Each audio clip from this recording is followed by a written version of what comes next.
Good evening, Earthbound travelers, and welcome to another episode of Will of the Dice, the Darkened Queen and the Shadowed Rose. As you can tell, we are missing someone this evening, Rune. Her goats have gone into labor, and so she is there to support them. So we're sending her lots of love and good wishes. For those of you wondering why I'm wearing such a fancy hat this evening, for those of you that follow me on Twitter, you know that another hobby space that I am in started a thing called Tierra Tuesdays. It is to support women equality and for them just being them badass selves. As a supporter of this, I, on Tuesdays, donned my tiara and decided, what the hell, I was going to stream in it. So tonight and tomorrow night, lids up. So we got some announcements, then some introductions, and then we'll play. We're glad to be back. We did take last weekend off. So we're all discombobulated from the break. So it should be fun. Let's go ahead and get into the announcements. Locke. Hi, gamers. I just wanted to give you a bit of a reminder that we are partnered with Level Up Dice, and they are the fine purveyors of luxury dice for all your really cool dice needs. This week, I want to tell you about the Purple Cat's Eye dice. Now, Purple Cat's Eye is a synthetic purple stone that has a cat's eye effect, or what is known as Chatoyancy. I don't know. I don't Chatoyancy. I'm going to pronounce that badly and not care. That's an optical effect in the stone where the band of reflective light is seen moving across the surface of the stone as you shift it. These are really cool. They are absolutely gorgeous. They fade from kind of a dark blackish purple to a lighter purple, and then when you move them, you see the reflected band of light move across the stone. They are super cool. Go check them out at Level Up Dice's website. To do that, use our portal because it helps us out and lets them know that you came from us. And that portal is https://bit.ly/LUD Will of the Dice, all one word. That's bit.ly/LUD Will of the Dice, all one word. Also, while I have your attention, I'd like to say thank you and give a shout out to those who are providing music for tonight's episode. That is Kevin McLeod and our very own Patrick Taylor, who have provided music. Thank you both for your musical contributions, letting us use your cool tunes in our show. Excellent. Thank you, Locke. Dan. Hi, everyone. Welcome. If you're new, you might want to be listening to and seeing our old shows. We have a YouTube channel. We'd love you if you went over to YouTube and search for Will of the Dice to find this show, Will of the Dice, Darkened Queen, and the Shadowed Rose. Go look up all of our past broadcasts and get caught up. But otherwise, just enjoy the show anyway, even if you have seen it all. And if you have seen it all, please go over to that YouTube channel and like, subscribe, do all that jazz to give us the numbers. Thanks all. Thank you, Dan. Ben. Hey everybody, this is the part where I talk to you about our Patreon. We've got a Patreon for Will of the Dice where we're going to give you some early access and some bonus content. There is a back history for a character in the other campaign tomorrow's the Kurok that's currently up, and there's going to be more soon. So that's patreon.com/WOTDICE. Thank you, Ben. I want to give a special thank you to our partner over at eggleswoodstuff.com. They are makers of fine wood crafts, dice towers, dice trays.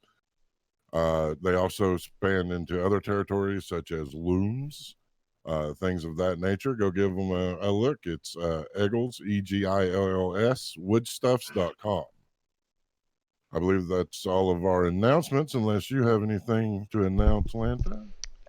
No, I don't have anything to announce. I just like to let everybody know that this here is ran on Level Up TTV, which is like a part that I help kind of run and promote and everything like that. So definitely come hang out and, stick around, guys. We've got some amazing things that happen here kind of every week.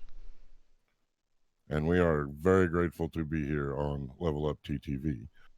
So announcements out of the way. Let's get into the introductions, starting with you, Lanta. Hi guys, I'm Lanta from Level Up TTV, also known as Lanta Fanta to many other people and things. But I'm from here, and yeah, I play Sarah. She's this real kind of bratty ragscallion who has actually been brought back from brought back from death, which I'm really excited to kind of be able to play her again and kind of sense all of the emotions that she would be feeling. So I'm very excited to be able to be back at the table and see what happens this week. Thank you. Hey everybody, I'm Ben Sigurd. Tonight I'm the voice of Merkwort. He is a bullywug. He's not your average bullywug. He's also part of the reason why Sir is back to life. He's gambled on much and won just enough to be dangerous. You can find me on Twitter at Ben Sigurd. Hi, I'm Dan. I'll be playing Garbo tonight. He's a green-skinned goblin, small but large in muscles. He was a blood hunter for a while, but has been since living in refuse and squalor, and just got recently picked up by this band and has been following them around. You can find me on Twitter at Ravenous Dan. Hi, gamers. I'm Locke Clark. I play Bjarnor Stangar, a surly middle-aged dwarf with a long beard, often seen in a hood. He was done a kindness by the Blood Hunter Order and joined up later looking to pay forward that kindness by helping kill every monster he can find. And you can find my Twitter patients at Locke Unruly. That's Locke with an H. Excellent. Thank you. And I'm Tier the DM. I'm running this this interesting group. For those of you that are new, we do 2 streams on the weekends. We do tonight, we'll be doing tomorrow night. The campaigns are running in the same timeline in the same place. They do impact and interact with each other. Not to mention that once a week we put a poll to the audience, and those poll results do impact the world in which these players are living. You can find me on social media at tier_DM. So, with those out of the way, I guess we can go ahead and get started. Yeah. Let's see. Unless there's any last words. Oh no, we're instant death. How do you D&D? I don't remember. It's been too long. What are dice? Dice I know because I'm a dice dragon. So, to do a full recap, 2 years ago, a event happened known as the Wedding of the Demon Bride. A demoness trying to free her master from the realm of nightmares had taken over the kingdom of Iron Sage, had willfully and knowingly destroyed tons of tomes and prophecies, putting the information as it would back to what we will call the Age of Darkness. The demon was defeated and her plot stopped. Ever since then, though, things have changed. One of the biggest changes has been that a organization, the Blood Hunters, that once stuck to themselves and lived solitary lives, reformed the Sanguine Tribunal, becoming a collective of Blood Hunters. This is something that had not happened in over 300 years. After 2 years, on the anniversary of the Battle of the Demon Bride, a call went out that the Blood Hunters to a soul was to travel north to keep Gregorgarian, where they were to convey and obtain knowledge as darkness was coming.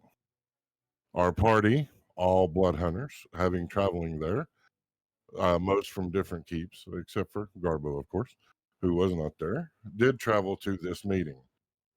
During this meeting, tragedy struck. The congregation of Blood Hunters were poisoned and slain. This started the party on an adventure from that point after dealing with the bodies and finding that the Shadow Realm was attempting to free itself from behind the gates that Angramora sought to come into the realm of man. They had traveled to the dwarven kingdom known as the Keep Under the Cairn, There they had fought creatures from the nightmare realm that had turned the dwarves to stone. They had traveled the lonely road, the merchant highway that leads under the mountain of the Ragnarkarn, to the city of Frenia, the city of tomes and knowledge, a place where the past is kept secret and safe.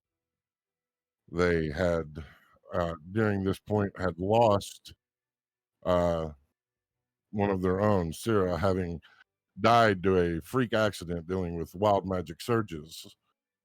They had come across a celestial known as the Justicar who had offered to return the dead one back to them for a price that Muckwort paid, and it was a heavy price that he would never see his own face again.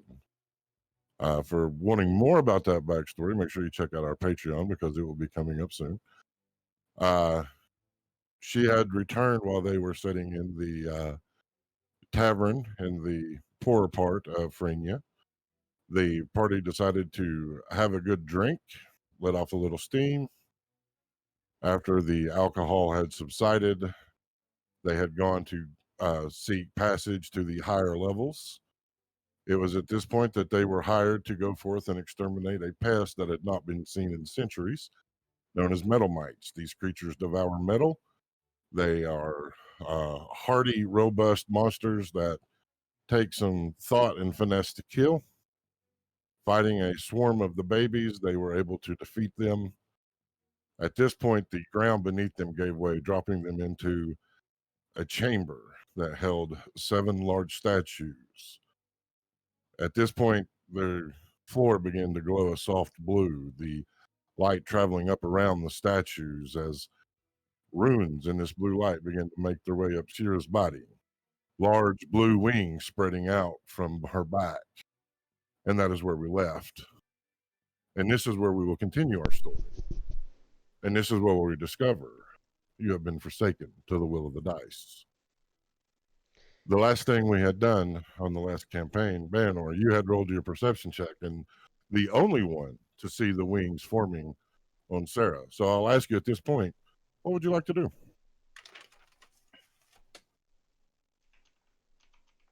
What the hell was that? Did even I see them? Sarah? I would have felt them, right?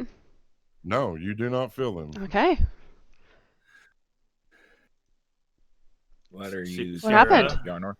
What happened? What? The I'm just like the runes on the runes on the floor. They glowed and it went to you and went up the back of your legs, and then for a second you had wings.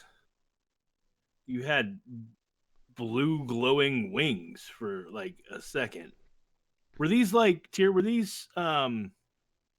were they like bird wings? Were they like insect wings? Were they like butterfly? They were feathered wings, almost like an angel. Like if you from what Banor has seen depicted on murals in religious artistry, they would look something like an angel or an archangel, but they were made of a bluish energy, and they lasted for only a moment. Like, they were just there for a second. They were like angel wings. Like, is that normal for Syrah? Well, there's not really normal when it comes to coming back from the dead. Correct. I didn't see anything, nor did I feel anything. I'm gonna like pat myself down, like where they would be. Can I feel anything? See anything? Give me an investigation check. Can I pay attention to her patting herself to see if anything happens while she's doing this? Sure, give me a perception check.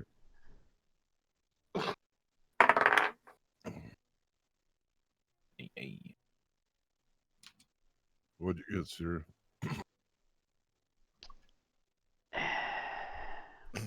It's nothing related to fae, fiends, or undead, is it? Okay. Yes. Yes, it is. Can I roll with advantage? Because I got a Okay. 5. Oh wow, that's Roll so better. much better. It's a 6. I rolled a 3 from a 2. As your hands begin to move around your body, you will notice that when you reach back to check your shoulders, Mm. before I say this, what did you get? 19. 19. You will notice this also, that your fingers will begin to alight with a blue energy, looking almost like flame. Two fingers.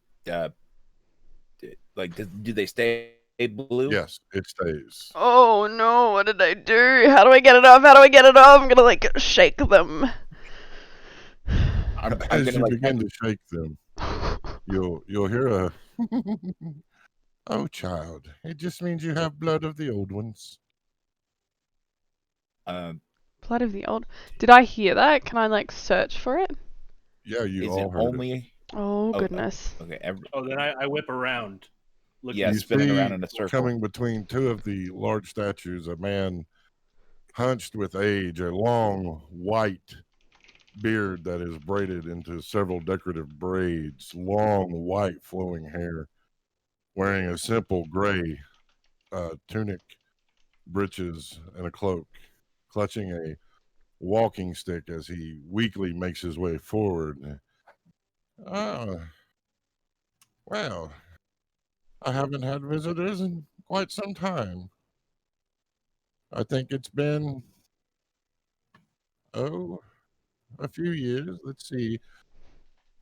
Their Majesties came in, let's see, 473, the first counting.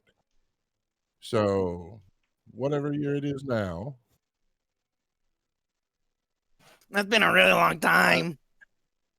It's like 13 something third counting, right? it is 1397, the second counting, Oh. Second counting. You said what now? or 1330. Yeah. It's 1339. Sorry, dyslexia. The second counting. I'm gonna look at like everyone around me and say, you heard that, right?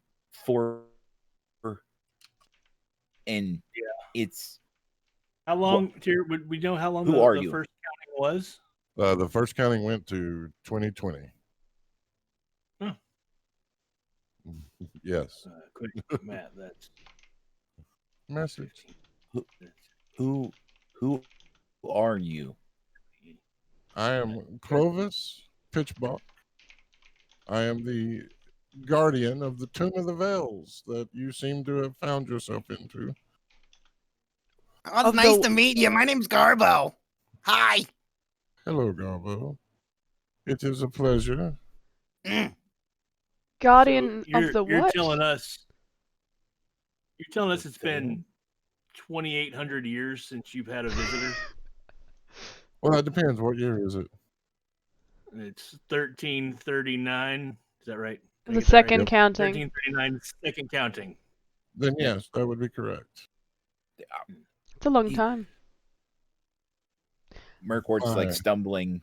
He's kind of because guy like he looks older than dirt, right? But Right. still, pile of dirt should not be human and walking towards us. But being a frogman, that's kind of it's disturbing. But He How is will amble forward towards you, Sarah, Mhm. looking you up and down, beginning to walk around you slowly, the sound of his walking stick echoing as it thumps on the stone floor beneath you. What's happening to me? The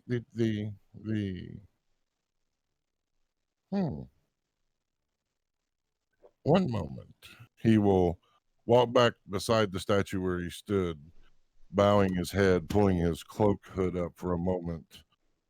Then he will set down the staff carefully against the statue, lowering his hood. You will now see a young man with long black hair, with braids on either temples, a long black beard. Again, the intricate braiding.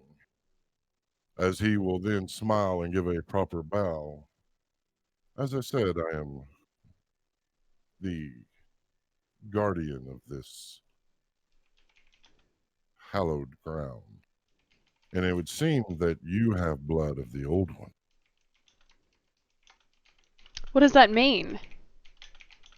Are you familiar with the ones that came before? Only tales?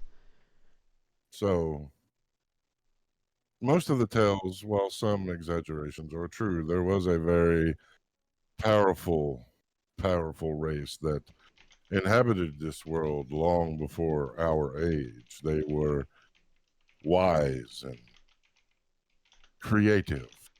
They found ways to sail the stars and plunge to the depths of the seas.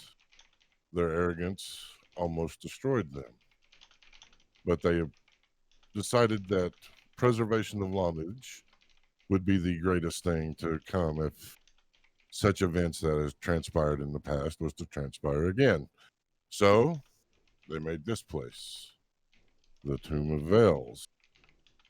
He will point his finger towards the center of the room. The air will shimmer, and you will see what was not there before, a pedestal with a large red orb sitting on it.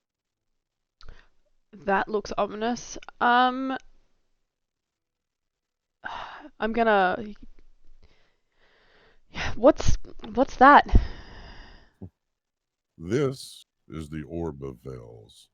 It is a way to communicate with specific individuals that have passed beyond the veil of life. Okay. There was I don't want to use the word prophecy because it sounds so powerful or ominous. There was a hunch that certain individuals or certain forces would attempt to sway the balance of the scales at one time or another. And so those that came before decided to work in alliance with the Fathers of Magic to leave instructions on how to prevent the scales from being tipped one way or the other. So to keep order.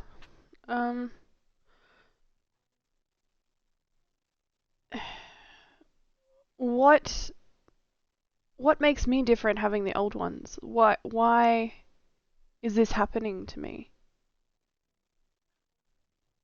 I unfortunately am not a prophet, so I could not tell you, but I can tell you what I know.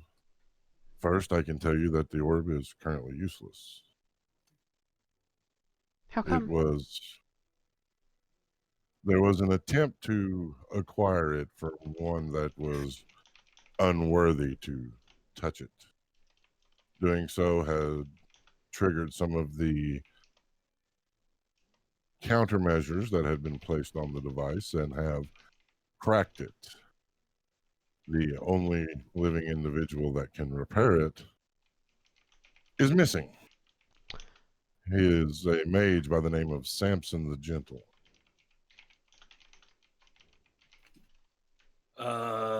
We know that name. You do? Well, I mean, he is a very powerful wielder of the Arcana. I reach in. Yeah, hearing that, I'm going to look at Bjarner when he's reaching for the thing.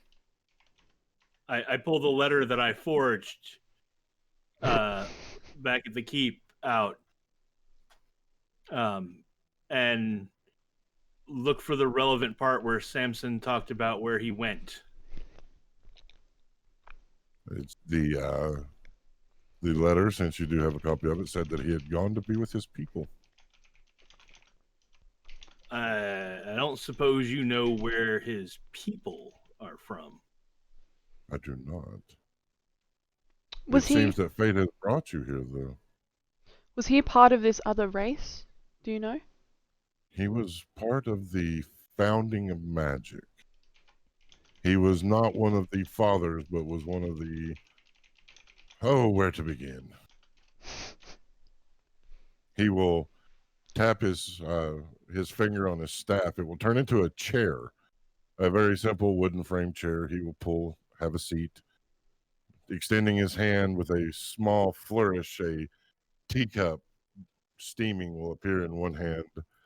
He will flourish his other hand, and similar chairs will appear beside each of you with a floating teacup. Please, please. We have much to discuss. Please be seated. Okay. What else have we got to do? I'm gonna grab the chair, like move it closer to him, and like grab the teacup and like put it down on the ground so I don't need it. Murkwort will sit in his chair and grasp his floating teacup and take a deep breath and go, smells like Earl Grey. Wonderful. You have great taste. Of course. So I pour a few drops of dwarven spirits into my teacup, and I sit down and take it, and we'll sip on it. So we have a dwarf, a goblin, a bullywug, interesting, and you, my dear, something beyond, something touched. Wait. Do you think you see Bjarnor like start counting? Is there a possibility? Where the fuck's Eliana. Ileana, sorry, wrong campaign. Been 2 weeks. Oh my god, where's Ileana? Oh yeah, she was real nice, huh? Where'd she go? She was right here. You're the only ones that entered. Maybe she's still up the top. Hmm. Because remember we fell through the floor. We were all upstairs when the floor collapsed. Yes, the Metalmites.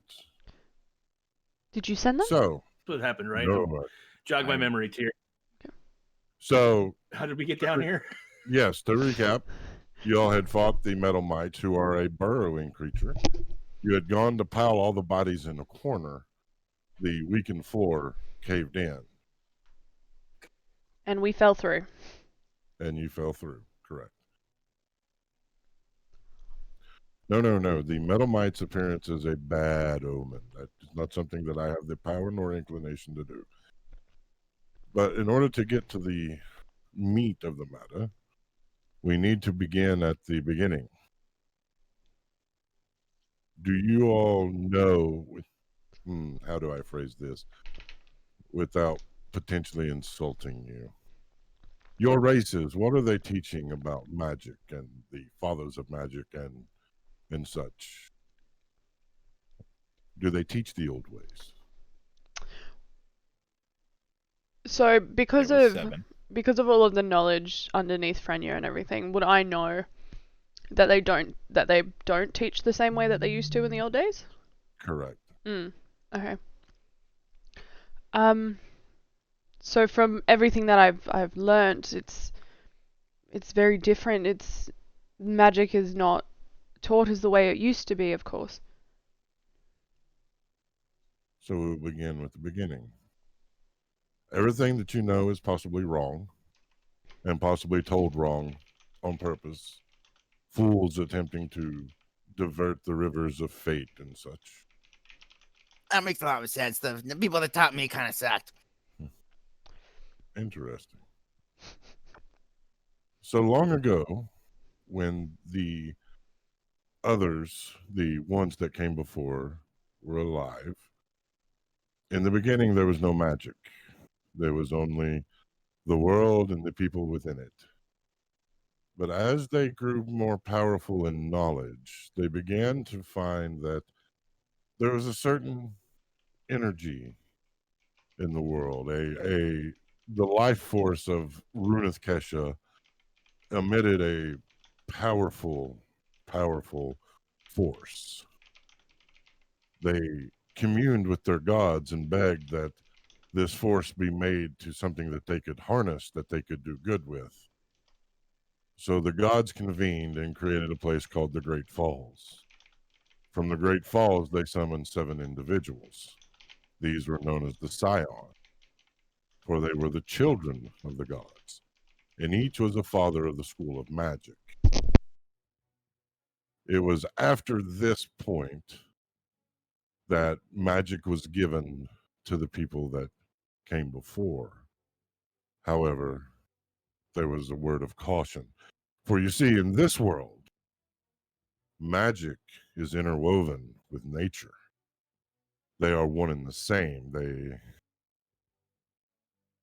They are two sides of the same coin, if you will. So if one is disrupted, so is the other. And the scale can be grand or small. I'm sure most of you remember 2 years ago when everything went awry and beer was turning to buttermilk and squirrels were falling from the sky during snowstorms and things such of that. Yeah. That was when the demon bride was attacking. correct. That is when an individual stepped in front of a blow that was supposed to kill another individual, interfered with prophecy and such, and began unraveling existence.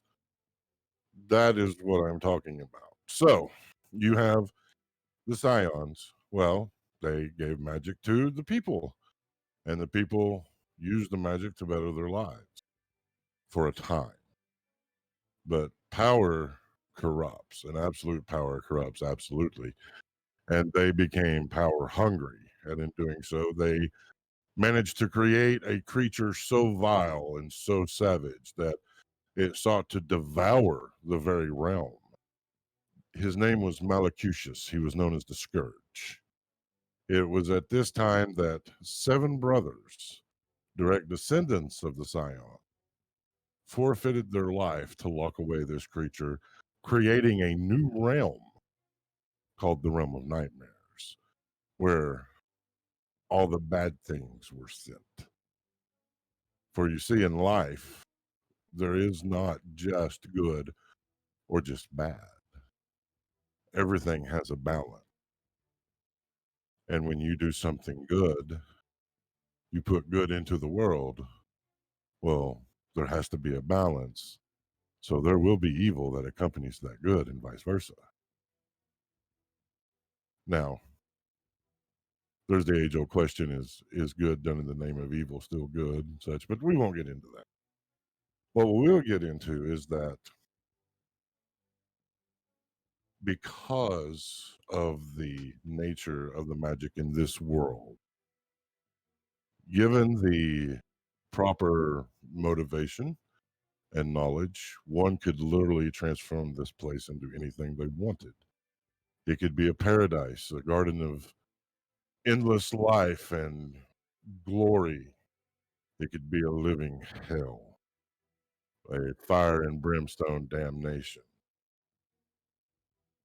There are always forces that seek to find these pieces of the puzzle. The elders, the old ones, knew this. Learning from their mistake, they entered into what we will call the Compact of the Seven. You see, from the bloodline of the Fathers of Magic are born individuals that have the potential to become more. They are the scions of the awakened. They have the power to bring great light, great energy, great healing into the world.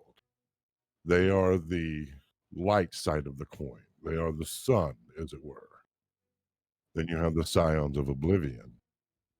Those are the ones that are the darkness. Whatever they touch, they taint. Are you following so far? Do you need more tea? Oh, more tea would be great. Yeah. Merkwort like drains his teacup, but he's gonna say, "I'm gonna need a little more tea," and he's gonna kind of move it kind of towards Bjarnor and say, "Hey, hook me up." Oh gosh. I give him a couple drops, just a couple of drops, because that's all this tea needs. Tier, what was the opposite of the Scions of Oblivion? Was what? The Signs of the awakened. Of the awakened. Awakened. Okay.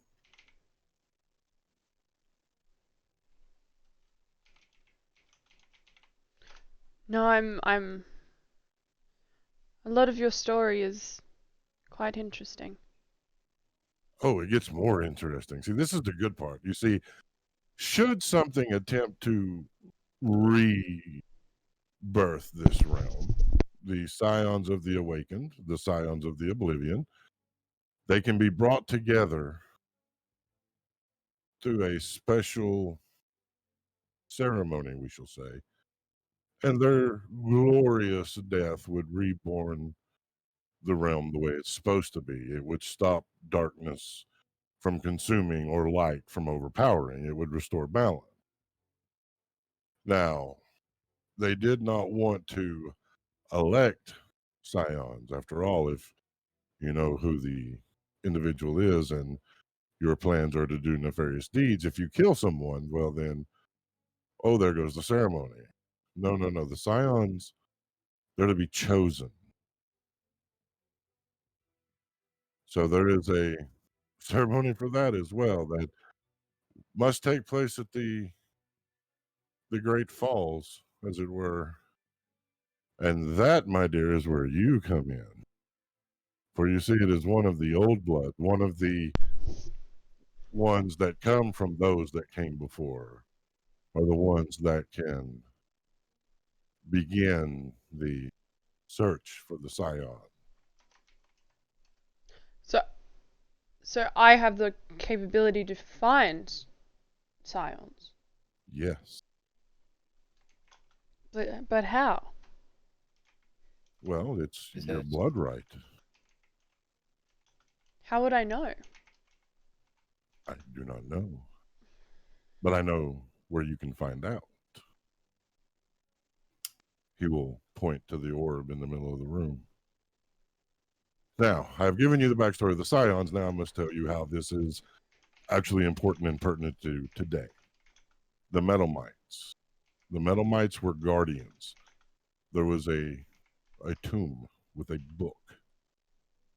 This book contained ancient history that talked about things that man should not know, things of the past, things of how those that came before were able to harness the magic and how they were able to transform things. Someone apparently has been able to get this book. No doubt it is an agent of Angramora. Murkwort's gonna cough.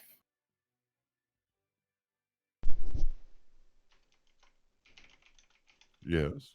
Murkwort's gonna cough and say,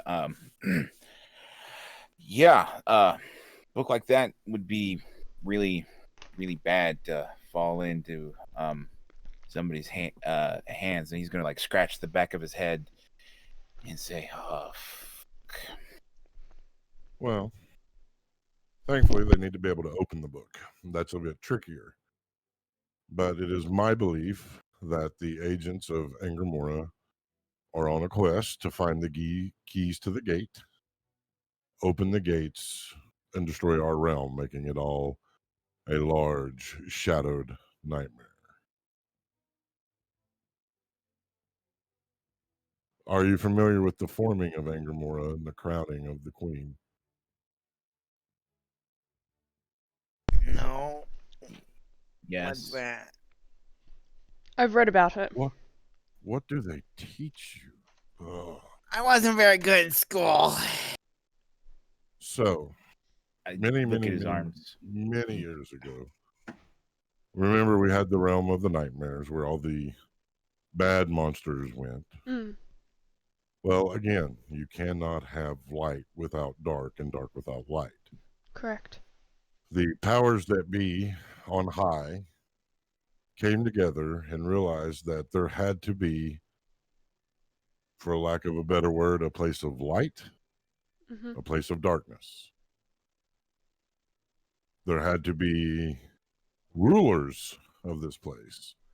So the eldest god drew lots against his 4 daughters, the moon children, as it were.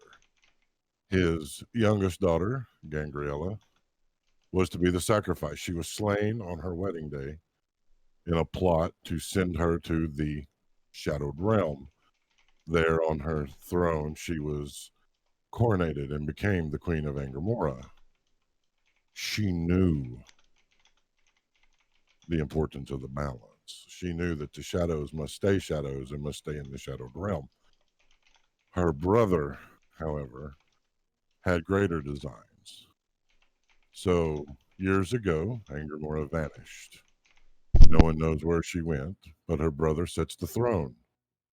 And it is his goal to open the keys to Angramora, to allow those that are within to come without, to finally take his place and twist the reality of our world, turning it all into one shadowed nightmare. Well, that doesn't sound any good at all, huh? All right. Well, wait a minute. So you said there's a place of light and a place of dark, right? Correct. So what's the place of light? I've only heard about two places of dark so far. There's the Nightmare Realm, and there's Angramora, and they're at war with each other right now because the Nightmare Realm needs us for food or some such, and the shadows want to take over the place and remake everything. Right. So And which then realm is the realm of light? the realm of light is known as Ascension. Your friend has been there. It is a land of perfection, of harmony, of peace, of beautiful weather and loved ones nearby. It is paradise.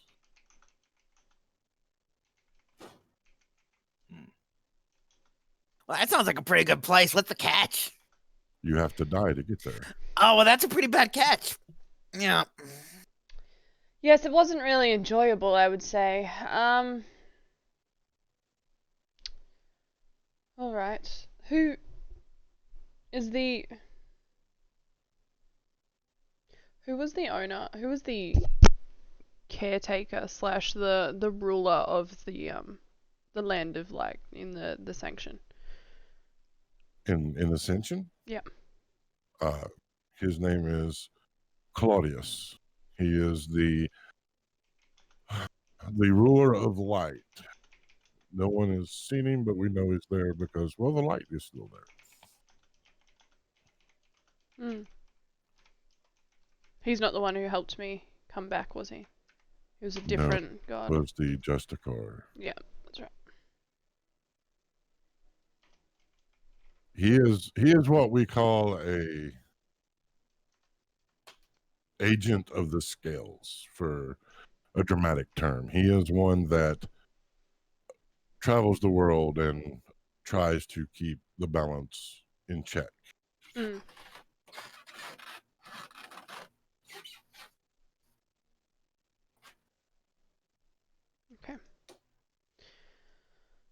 All right. So in order to, there's a lot. Yeah, so you said there was a ceremony where Scions of Oblivion and Scions of Awakening brought together, giving up their lives, would reset everything, right? Correct. But somehow, when you said it, despite the outcome of that being like seemingly a good thing, the way you said it made it sound like it was bad. Well, I mean, you have innocent people that have to give their lives. It's not an easy thing to ask of someone. Right, I got you. But okay, so and it should be more of an honor though, due to the fact that you're someone who is so important, being able to bring balance back. But I can understand the opposite side. So I guess it's like that's like a failsafe. That's like a last ditch. Yes. Sort of thing. And you also said there's another ceremony that we need to go to in order to find the falls, so that we can make Syrah here able to find the Scions, because she's got the old blood. Correct. Where do we find that ritual? That is kept in his most safe place in the Emerald Forest, home of the Great Fall. All right. Now, my recollection is that folks don't just walk into the Emerald Forest, right? That is correct. Like, it's just not a thing people do. Okay. So, you're saying we need to take a trip to the Emerald Correct. and find the ceremony, and then first, all right, wait, let's back up. We need, according to you, we need to take a trip to the Emerald. Yes. Gain access to the forest from the uppity elves that live there and don't let nobody in. Correct. Then talk them into letting us see some sort of sacred text that has a ritual in it. Yes. And then we need to Do the ceremony. talk them into letting us perform the ceremony at their magic falls. Yes. And then we need to find the scions Yes. so that You can keep them if alive. if the world goes to shit, we can ask them to give up their lives to set things right. Yes, that's the meat of it. So we gotta find some Okay. suckers. But how do we get Right. access? Is Gotta there any find some way that suckers. I She's gonna can look around. prove? This is all too much. Does anyone understand the blood of the old? Like, Yes, the elves do. They will welcome you. They will also try to dissuade you from performing the ceremony. and why is that? Do They not just, like- they don't By, want like, balance, or Not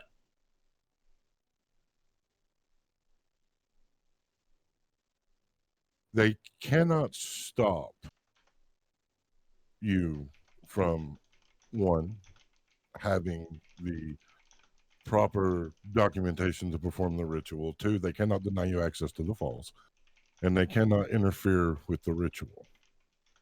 They are oath bound that these things must be done should one of the old blood come asking. But they will try to persuade you not to do this. Yeah, elves are not exactly known for being very cooperative or friendly. but I'm a dwarf. I can outstubborn an elf every day of the week and twice on Sundays. They usually don't like me too much. it's So there's information that they have, and then there's information that's in the orb that will give you to help you get the information from the elves. mhm. Or But something. you of- said the orb for a didn't long work. time. The orb does not work. It does need repair. But it is a vital key to this. So how do we make the orb work? We've got to You find find- Samson. Right. All right. Good. Any questions? Lots. So many, Yeah, but I don't know if they will necessarily. You'll be able to answer them. It's- Like, we need to find Samson. We need to figure out this ceremony. Like, it says the scions have to be chosen, and like, it might not even choose me as the thing. Like, Well, it's a big risk. first off, this is not something that you have to do.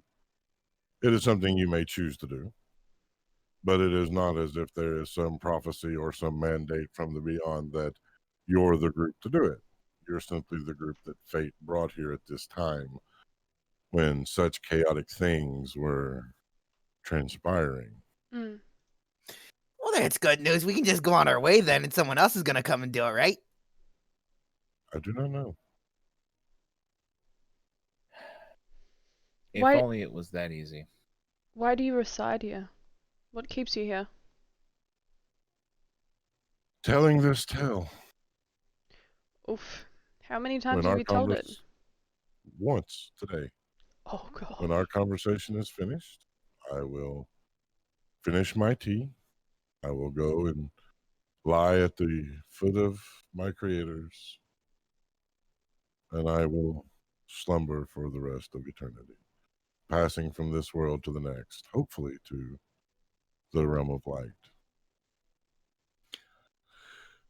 So wait a minute. You're telling me that we're the first people who stumbled in here, and you told the tale to. And now that you've told the tale, done your duty, whether or not we choose to take up this Mission, quest, adventure. mission, whatever, yeah. You're just gonna go have a nap. I'm going to go. And yeah, fine, okay. I was trying to be, a little less grim about it, but yeah, you're gonna go die. So if we choose not to take up this duty, then and others of the old blood come along who are more willing than us to do it. I'm not saying we're not willing. I'm just gaming out what you just said. Hypodermically speaking. There won't be anybody here to tell them what they need to do unless we decide to stick around and do it. Is that right? That is right. Oh. Now, being the guardian of this place has its perks. One, you do not age. Two, the power to conjure food and beverage and comforts is a perk. It does get kind of lonely, as only one can be the guardian. But yeah, once my job is finished, I will take my rest and the world will march on, forgetting me. Well, that's really sad. But if we C- fix the orb, we can talk to you again, right? No matter where you are. Or is it only in the Land of Light? I am actually tied to the orb, so yes, you could. Cool. Oh, good, because we might think of more questions after, tea time. And Oh, please don't. Because I mean, it was so simple to understand, and yeah, we've got this. He's going to finish drinking his tea and sigh out loud heavily. Oh goodness. I'm gonna get up. Will the orb let me? Are we allowed? Can we take the orb from here? You can try. That's from the DM. Okay. Yeah. Yeah. All right. Yeah. I'm gonna walk up to the orb and be like, either this is the way. I guess we're gonna find out whether or not we have to bring Samson here, or we can take it and try to find Samson. And I'm just gonna go for it. The orb is cool to the touch. It is smooth. It is lightweight compared to the size that it is. You would think that it would weigh more. This close, you can see a large crack running all the way through to the core of the orb. Nothing happens. How big is it? Is it About huge, or is it like? No, it's about the size of a bowling ball. Okay, cool. Oh, you poor thing, what happened to you? And I'm gonna look at the crack and run my finger over it. Give me an intelligence save. Oh.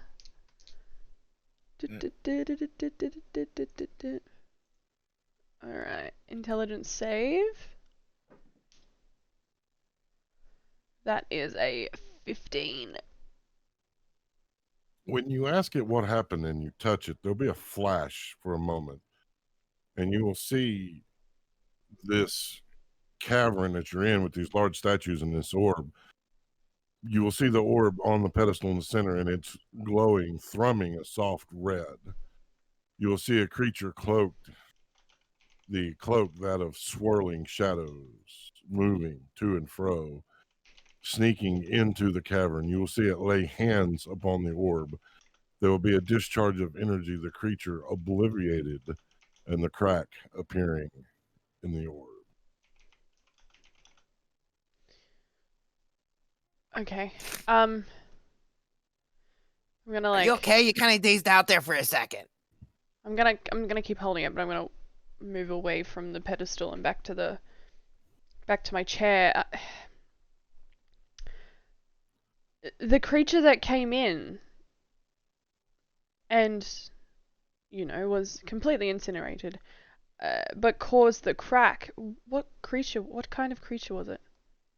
That was known as an Umberkai, the agent of shadows.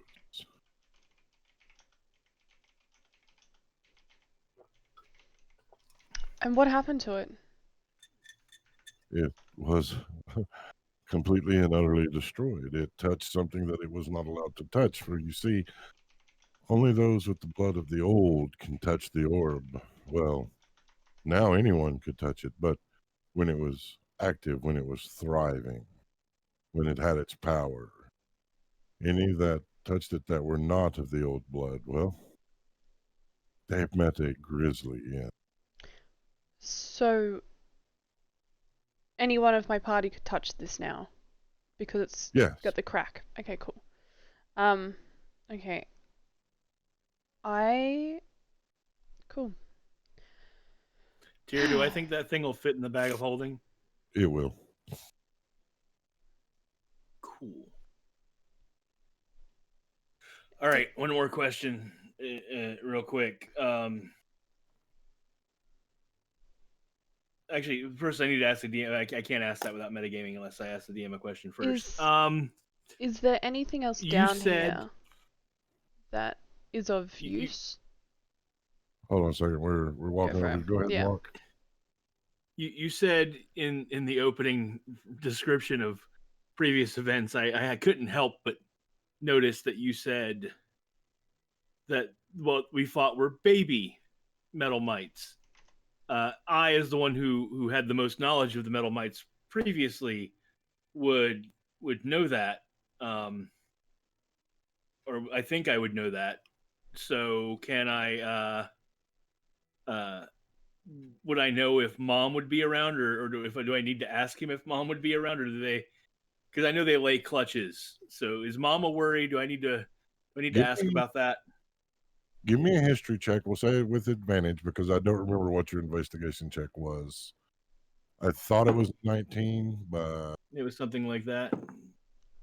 With advantage, I rolled a 9 and then I rolled a 16. So 16 plus investigation is plus 5. So 21. okay. So this place should be crawling. Given your nature of the creatures, they are burrowing creatures. They live in clutches. Mama is usually always around. Mama lays lots of eggs. And then the babies are the sentries that attack anything that gets close. Given the fact that they burrowed up from beneath where above where this place is currently residing, this room should be crawling with metal mites. Yeah. So where are the rest of the metal mites? My magic is keeping them at bay. We're gonna need to go deal with that at some point. Yeah. Yes, it would be most advisable to hunt down the nest, destroy the queen, and destroy the eggs before we no longer have anything metal. No, what was you going to say, Muckwort?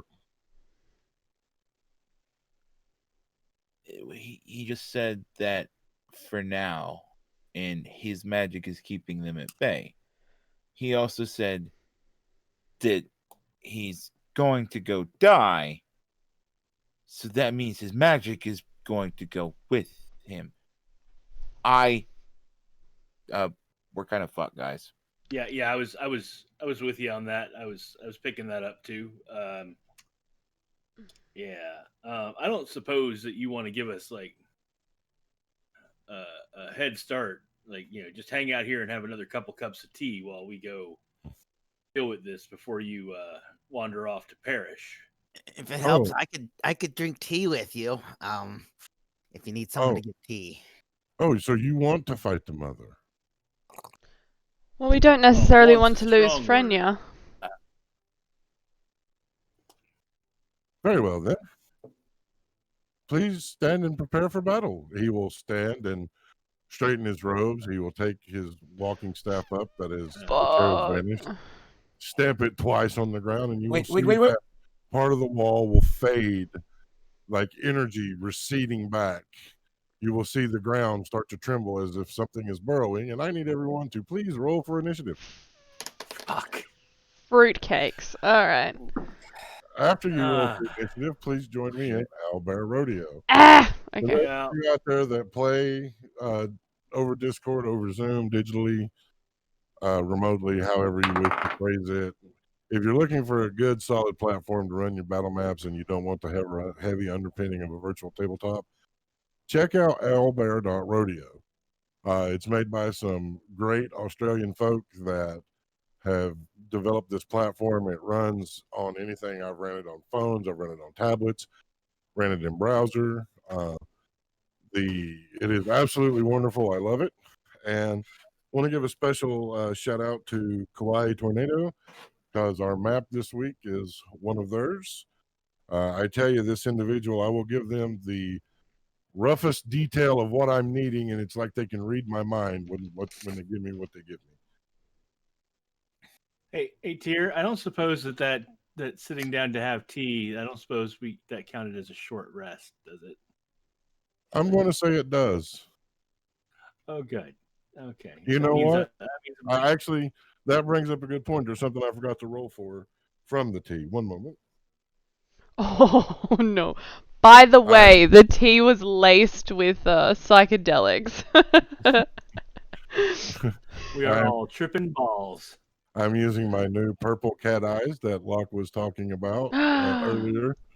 I absolutely love this set of dice. Oh my god. Okay, so please, everyone, you will have gained the attributes of a long rest drinking from the tea. Ooh, happy day. Why do I not drink things? Great. No, we're fine. It's almost like you don't touch me and trust me, and that makes me sad. I told you it was going to be an easy game. It was more of a character choice. She's not going to drink someone's tea. Just weird. Great. Cool. All right. Go ahead and get some battle music rocking here. As he's, I guess, I'll just do it on my turn. It's fine. All right, so let's go ahead and start with the initiative. Bayanor. That is a massive 13.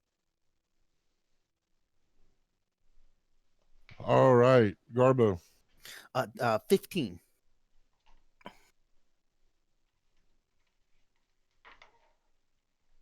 Excellent. Muckwort. 9.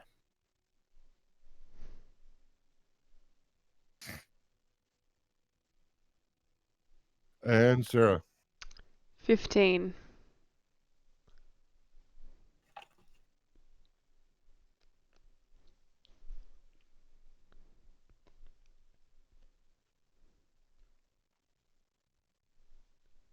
Alrighty, so let me drag your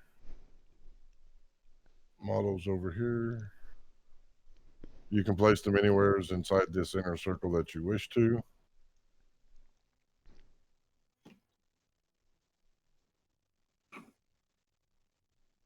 The ground will, the wall rather, will suddenly erupt as you will see a large, what looks to be a beetle with a silver plate.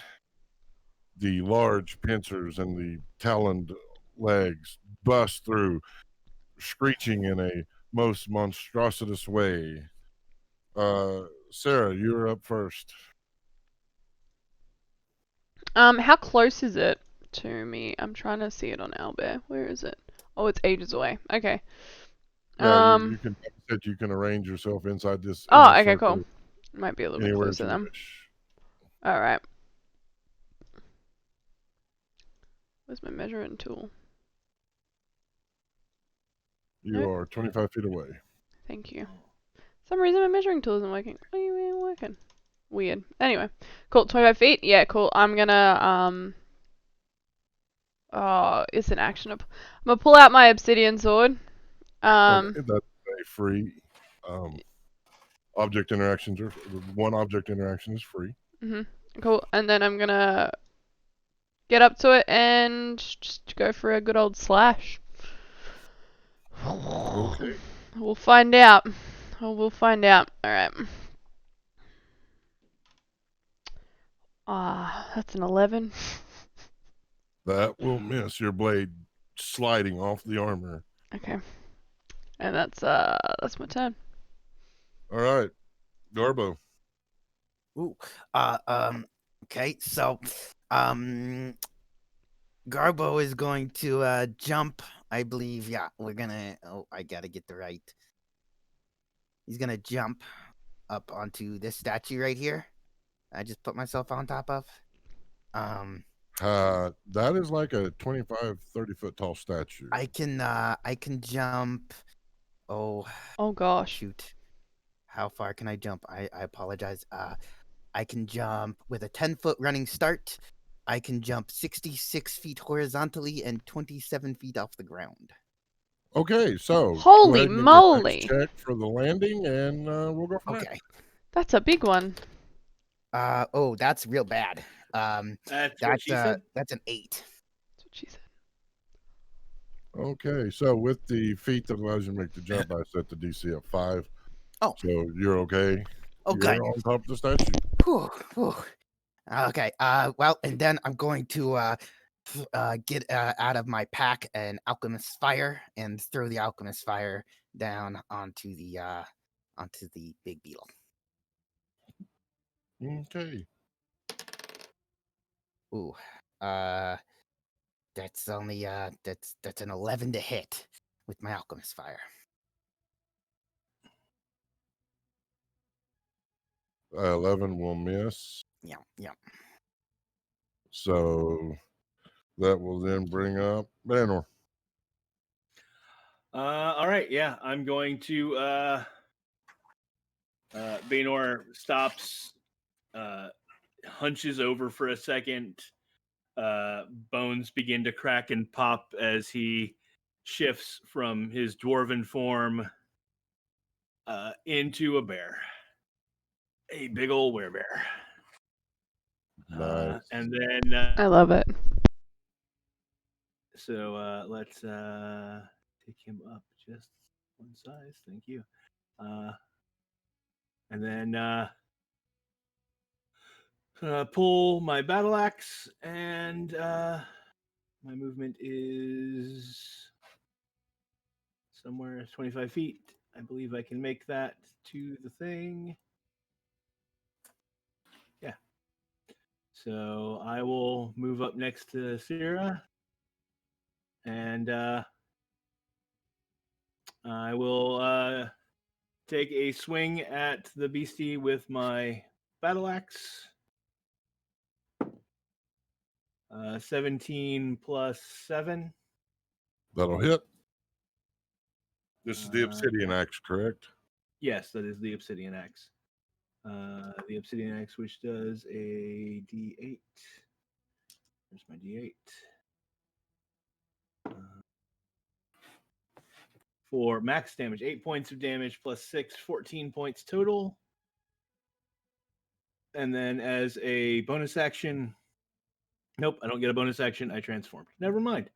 So that'll end my turn. All right, Buckwort.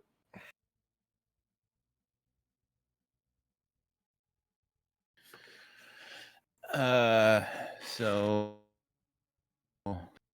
Sierra and Bjarnar are within 10 feet of it, correct? Yes, they are. Yeah, never mind on that then. I'm not gonna do that. So distance is 20. I should just probably go ahead. He's going to run up behind them to right here on the inner between the two, where Garbo is on top of the statue that he yeeted himself up. He's going to look up and be like, "That guy, you gotta watch him. Good lord." And then he's going to pull out the crossbow that that he's got, and he's going to take aim and shoot at the giant bug. Okay. And usually helps if you stay on the table. Hey, that's a nice nat 20. So that is 26 to hit. That will hit. Good job on the nat 20. That's a crit. Yeah, do it to it. 10. So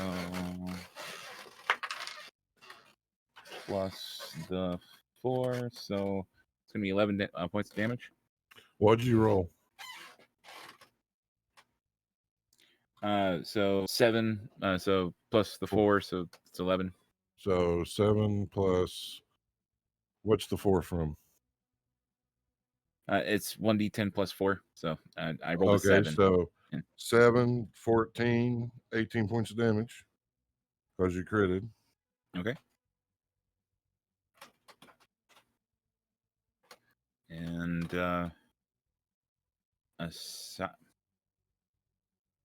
he's going to then as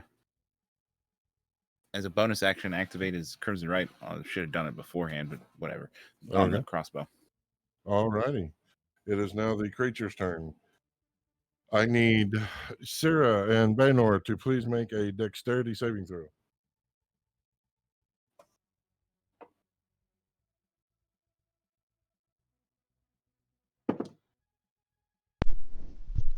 Uh, 12 plus 3, 15. All 21. Right, Sarah, 21.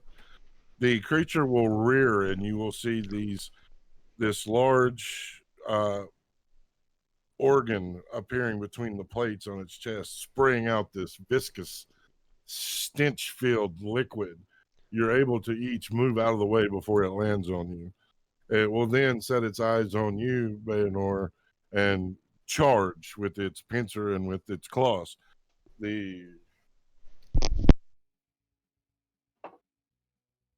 I'm assuming a 7 does not hit. No. 19. Yeah, that will hit. That will be 6 points of piercing damage from one of the talon barbed on its front legs. All right. So that will 3 miss. All right. That will bring us back to Sarah. All right. I'm gonna put both yeah, I'm gonna do my Crimson Right first. Actually, no, I'm not. Can I activate any Crimson Right, or is it only the one that I've chosen? Is it any of the Crimson Rights? Because I think it makes you select one. It's the one you select. Yeah, which is lightning. You get access to more as we get higher in level. Got it. Yeah, cool. That's what I thought. Cool. I am not going to use my Crimson Right because it is lightning, and we saw what happened with lightning previously when they used it, so I'm not going to use it. So instead what I'm going to do is I'm going to put second hand onto my sword to make it so it's the two-handed blow, so if it hits it's the 1d10. And I'm going to go for another just a straight down kind of swing at it, if you will. Okay. Fuck me. That's a 12. 12 will miss once again. Two-handed, your frustration showing as your knuckles whiten on your grip. Swinging overhead, the blade still skidding off the plate. That will bring up Garbo. Okay. Well, now that I'm up on top of this, on top of the statue, we're going to go ahead and jump down behind it, and landing right behind it, where there's this broken chair. And I'm going to pick up that broken chair in both my hands and slam it on top of the bug. Go ahead and make that roll, please. Okay. That is a natural 20. Oh man! All right. So what is Nice. the damage of a two-handed chair? That I'm giving Yeah. because of the character build that you have. I'm going to give it 1d6. So this will be 1d6 times 2 plus your modifiers. But I also need you to roll a 20 to see if the chair survives. So let's roll that first. Okay. Does the chair survive? Okay, let's see. I don't think so, considering the chair rolled a 2 on its Constitution save. Okay, so go ahead and roll your damage, please. Okay. So I rolled a 1. Wow, that's gonna be not very much damage, but that's okay. So, We get so that's 2 damage from the die roll plus my plus 6. So a total of 8 damage. all right, so jumping down, grabbing the broken chair, hoisting it above your small frame, slamming into this creature, the blunt force causing the chair to explode in your hands, but the creature rocking a little bit, almost looking as if it felt that impact. And that will bring up Baynor. All right. I am bonus action going to activate my Crimson Right, Okay. which is fire. Fire. And I will take 2 points of damage from that.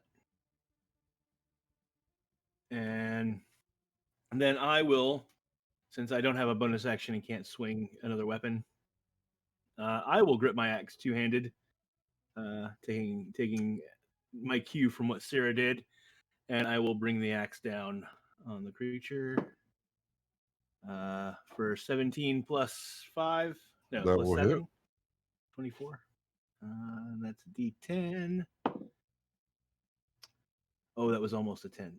It's a 4. 4 plus 6 is 10 points of damage, plus the D4 for the fire is 3. So 13 points of damage total. Okay, so you feel your axe makes a dent in the shell, but you hear the creature let out a low rumble, like it felt the impact of that blow. That will bring up Muckwort. So when I activated my Crimson Right last turn, I took 3 points of damage, and it was the Light of the Dawn. He's then going to, seeing that the arrow struck true and good last time, he's going to hoist the crossbow up and take aim again, praying that he is as lucky as he was before. Well, I don't know what kind of luck that is when you roll it and it goes into a shoe, but let's try that again. So that is 19 plus this 25. That will hit. Okay. I think it's good luck if you get it out of the shoe before you try and put your foot in the shoe. Especially if it's a D4. And, Right. oh, yeah. Otherwise, it's a So Lego. that would have been 13 plus the 3 from the Crimson Right, and the Crimson Right was the Dawn. So brain do the thing, 16 damage. All right. The arrow finding a chink in between where two of the plates join, the radiant damage expanding from the piercing damage. The creature will let out a high pitched keening sound as it looks like it's beginning to feel the effects of this battle. It is now its turn. You will see it stomp its back feet in a rhythmic do-do-do-do, do-do-do, do-do-do-do. There on the ground where the sludge that it had shot at you to, two small creatures about the size of a small dog will begin burrowing up. It will then turn and charge at you again, Baynor. All right. That is a dirty 20. So dirty. So dirty. That will hit. Filthy. Fail for 20. That is 10 points of piercing damage from its pincers that dig into you. Now I need a strength check, please. Give me that dirty 20 damage, Daddy. That was 10. Yeah, no, it was Oh, except okay. that it's piercing, so I get it as 5. Yeah. Right. And you said a strength check or a strength save? Strength save. I get advantage on those as a bear.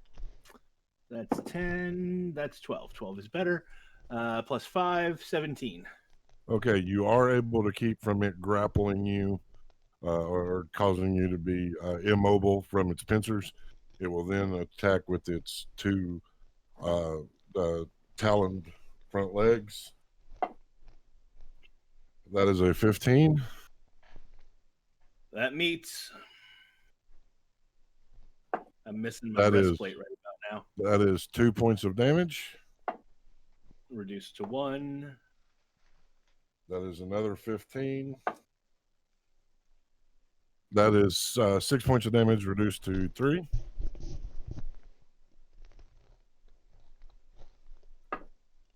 Sarah, one of the small creatures is actually Mother what? coming towards you. Mm-hmm. Tyr, you cut out for me. How much damage did I take from that last one? 3. 6. Well, 3. Six to Okay. 6 have 3. These are considered tiny creatures, so they do not gain attack of opportunity. It's one of their special abilities when they slip through your legs. Okay. Will a 2 hit you? No.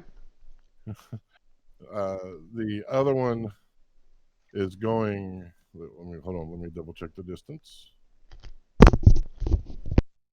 Yep, the other one is coming towards you, Garbo.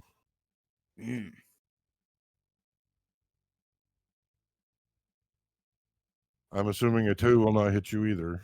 Oh no. Mm-mm. And that is their turn. That brings us back to Sarah. All right. Okay. Still can't do that. Cool. I'm gonna go for another swing. The big one or the little one? Oh, the big one. Okay. 19. 19 hits. And it was two-handed, so Two-handed.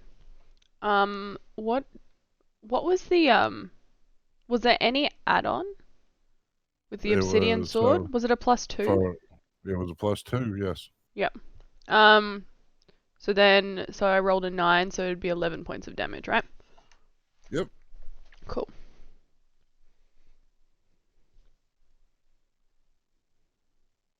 It looks hurt. The shell is cracking, and you're seeing this dark blue, thick, mucus-like ooze begin to creep out through the cracks on its back. It's because I took Magic Initiate. It says I can use Healing Word as a bonus action. Can I use That is Healing correct. Word on Bayanor? Yeah, he Yeah? can hear. Yeah, cool. Yeah, I will do that then. Awesome.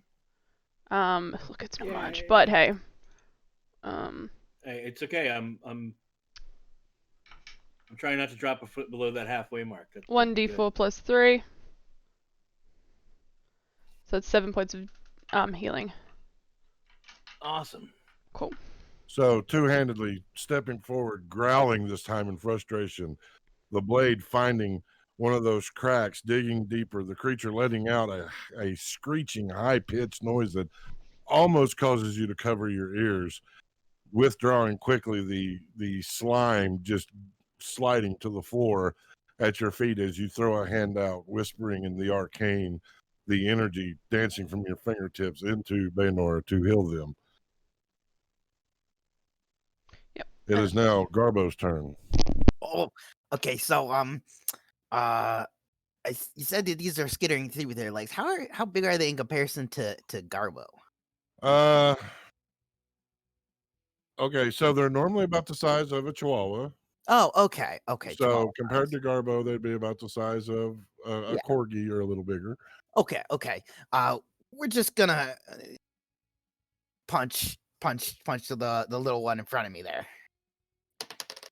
And that is a 25 to hit. That hits. Okay.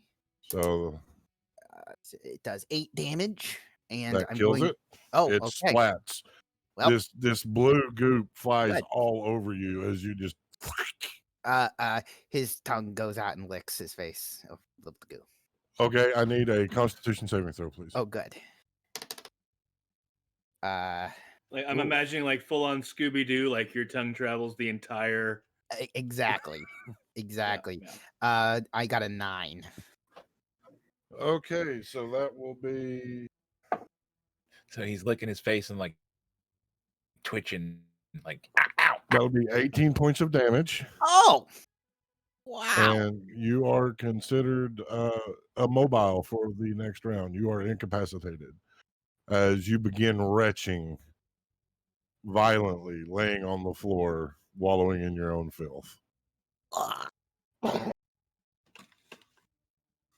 All right. I don't have any. All Do right. what, Ben? I was just thinking when he splatted that, and seeing him do that, who all got covered in goo? Just him. Okay, He's He's on the other side. backside. well, I didn't know how big of a splat it was. He's over here.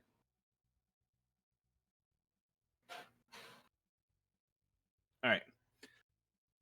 So I'm gonna take my battle axe two-handed again, and I'm gonna take a swing at Mama. I let out a big old roar of anger as I bring the axe down on it one more time. That is a 13. Do I get advantage because I'm flanking directly across from Garbo? Sure. 16. That's even better. 16 plus 7, 23. 23 will hit. So that's a D10 because I'm using it two-handed. So that's 5 plus the fire, which is 2. So 11 plus 2 is 13 points of damage. Okay. And then as my bonus action, I'm gonna I rake my claws across my forearm as I let go of the axe with one hand. I take 1 point of damage from that, and now my claws are on fire. Excellent. They're looking battered. It is not out of the fight, but it is not looking as if it can stand much more if things go the way they are. Muckwort.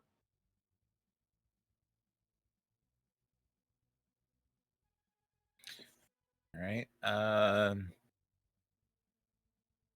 I mean, I've been doing good with the crossbow so far, so he's just gonna take aim and pray again. All right, Shu, let's see what you do. So slightly less, so 24. That'll hit. And plus 9 plus 3 is 12. Describe for me the creature's demise. You see Murkwort, he raises the crossbow and takes aim at the head where a lot of the cracks in the exoskeleton are showing, and the big blue goo, and he's like, all right, one more time, and shoots it, and it goes straight through its head, goo everywhere. All righty. So, yeah, the bolt flying through, impacting the small head underneath the overlapping shell. There is a sickening as the blue goo spreads out to the ground. The small creature will take a strike at you, Sarah. Mm-hmm. 3, No.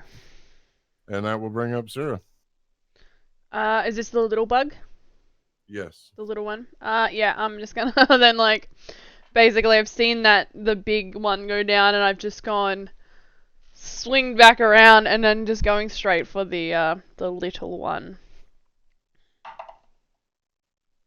14. 21. 21 will hit. Cool. 3 points of damage. And a sickening as the creature is destroyed by your hand. Nice. That's what I thought. So, for those of you at home, we're doing a new format. As I've mentioned in the past, I am a chronic pain patient. And so we're actually doing now where we do a break at an hour and a half and then one at the 3-hour mark. So with this combat concluded, I think this is a good place to take a quick 10 minutes. For sure. And then we will be back and see what happens. We'll be back. Bye, everybody.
Hello, everyone.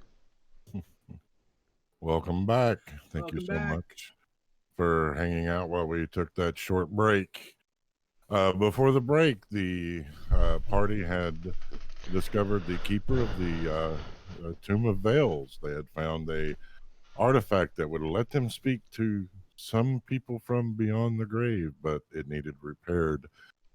They discovered that one of them, Sarah, had blood of the ancients, and through this had a connection to everything that was transpiring as the darkness attempted to invade this realm from Angramora, the land of the shadowed dreaming, that they could enact a ceremony that would then allow the scions of oblivion and the scions of the awakening to be chosen to have a chance should all other means fail and the prince of Angramora convert the realm into a shadowed nightmare, a small chance to set things to right.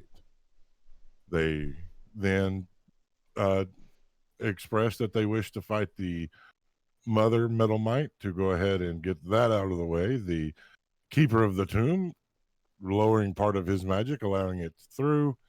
Combat ensued. They were victorious, the creature and the offspring that it had summoned slain. Baynor, with your knowledge of this creatures, you know that with the mother dead, the rest will perish as they get their life sustaining sustenance from the creature, even as adults. So within days, the population of the metal mites that are in this area will wither and die. You are there, some of you covered in blue gunk, some of you covered in blue gunk and your own vomit lying on the ground. But the combat has ceased. What do you wish to do? Am I still convulsing? You are not. Oh, okay, good. That's good. Okay, so apparently don't eat that. I was gonna say, Wasn't going to. Well, you never know.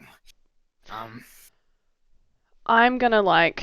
Is it all over me or is it just on my legs? It's just on your legs. Okay, cool. Could Garbo harvest I have some glass bottles. Could One thing left. Could I Oh, that was groovy. 1 second, let me bring it back in right Yeah, awesome. Yeah, my ugh. You want to take the stuff off my legs? Sure, I'll just scrape that off into this glass bottle I got here. That'd be good. Yeah, you never know what I could do with this later. Give me a medicine check to harvest this.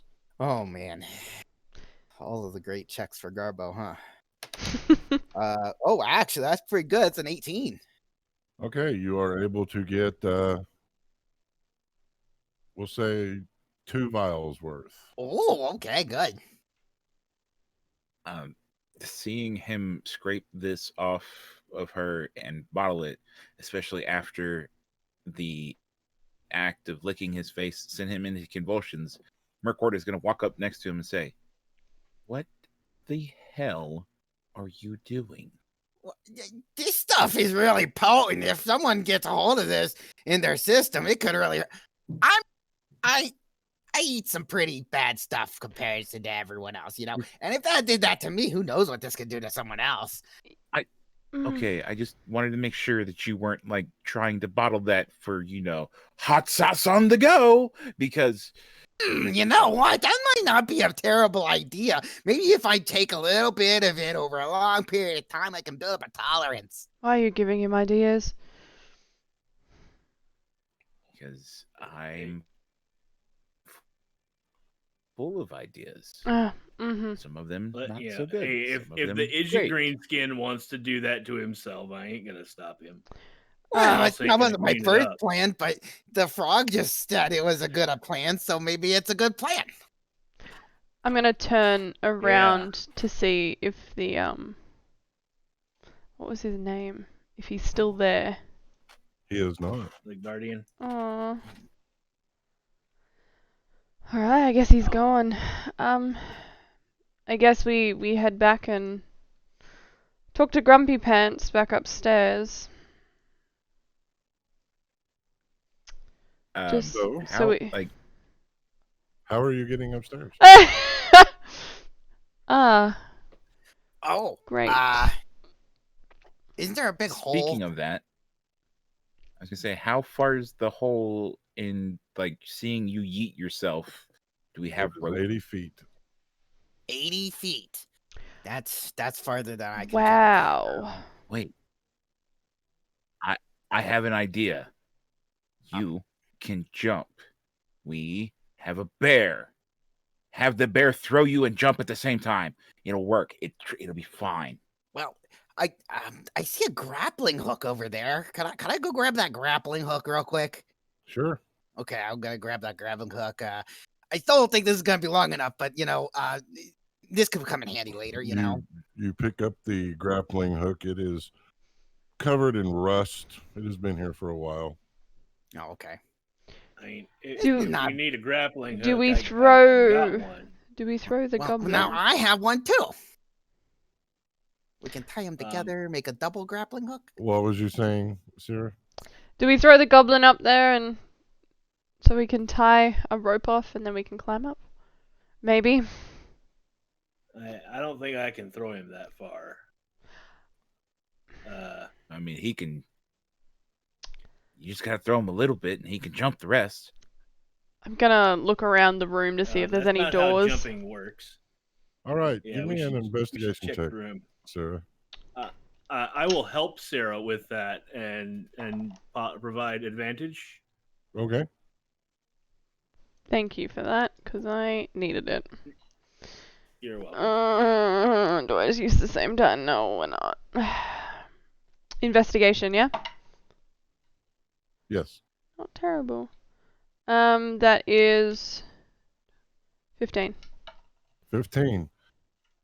As you begin looking around the room, you notice that the statue closest to you on your right, if you are facing the circle of statues, at the base at the front, seems to have a trap door in the base. Oh. I'm gonna... I assume it hasn't been touched for years. Does it look like it's been touched at all? Give me another investigation. Give me a perception. We'll go perception on this. That's fine. That was a 19. Perception, that's a 22. It does not look as if it's been touched. Okay. Yeah, I'm gonna open it up and see if there's like a ladder or anything. Okay. Opening the trap door, you see a bag with coin.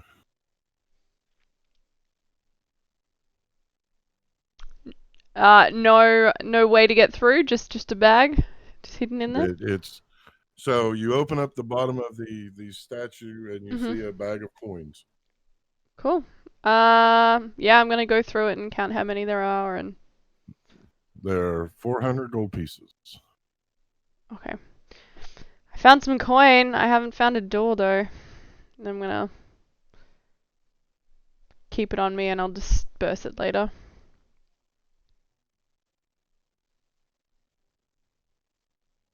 Okay. Anything else? No, I was just gonna keep searching for the door. Okay. See if there give me was another one. investigation check. I will once again assist. That's a 14.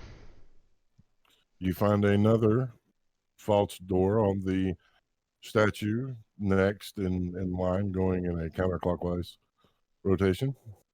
I'm just gonna start checking all of the statues underneath. They all have trap doors. And are they? All have off panels. Alright, everyone, there's like little hidden panels underneath all these statues. If you guys wanted to have a look at them. Oh, well, that's interesting. Yeah, I'll take a look. I'm gonna check back the from one dead. that's counterclockwise Magic, from the find one I magic. was at. Okay, so checking the one that is counterclockwise from the one that you did, which would be this one. You see the skeleton of a snake coiled.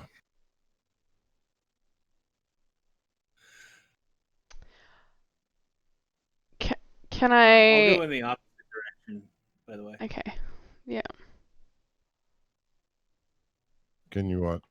Can I? I'm gonna like touch it. To see if I I can will do like go. a bit of Turns like to an. dust. Okay.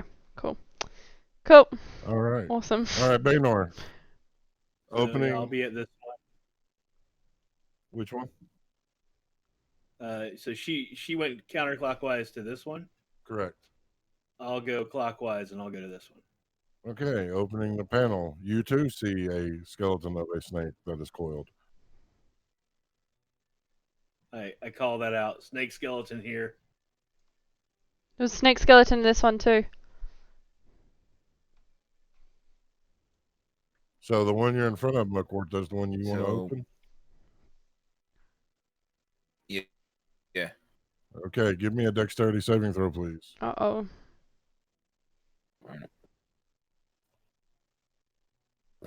Oh, blessed shoe. Do what you do. That would be 15 plus my 5, so that's 20.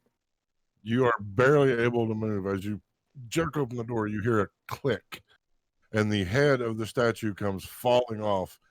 You side skirt as it crashes onto the ground where you were standing into 1,000 pieces. Don't You see a ruin the lever. place. He will brush Inside the himself off cubby. and say, "It's a good thing I got these really good shoes on." Whew. Man.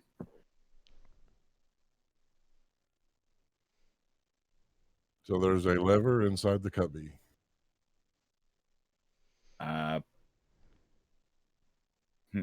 Yep. Why not? Let's pull the lever. Give me another dex save. Oh gosh. The entire statue just like All right. wrong lever.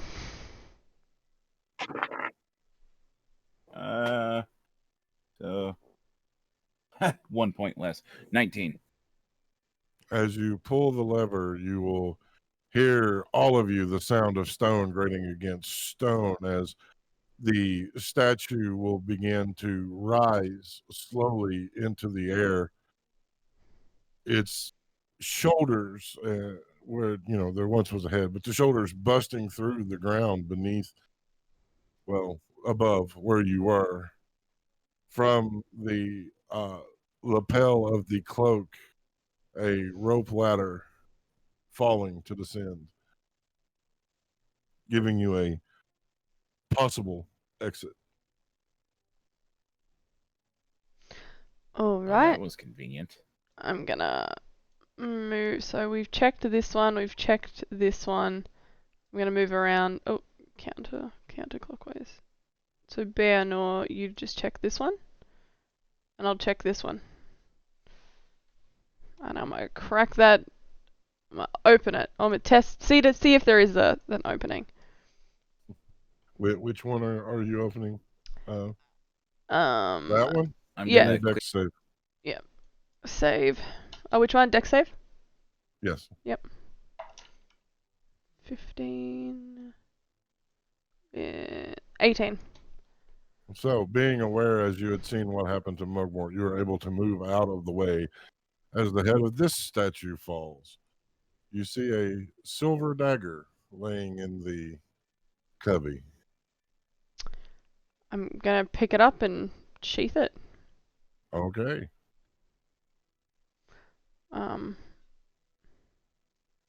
And then there's one more that hasn't been opened, right?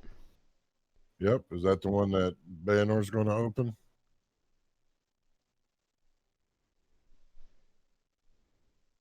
You're muted, Bayanor. It would help if you're unmuted. Yeah, sorry. Yeah, yes. I'm checking the one that hasn't been checked yet. Give me a dex save.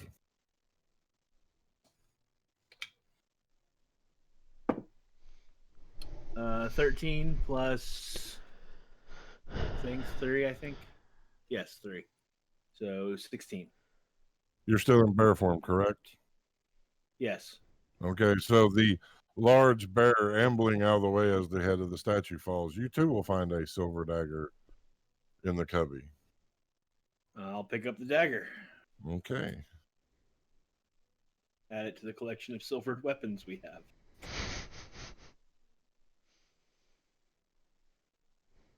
Now what?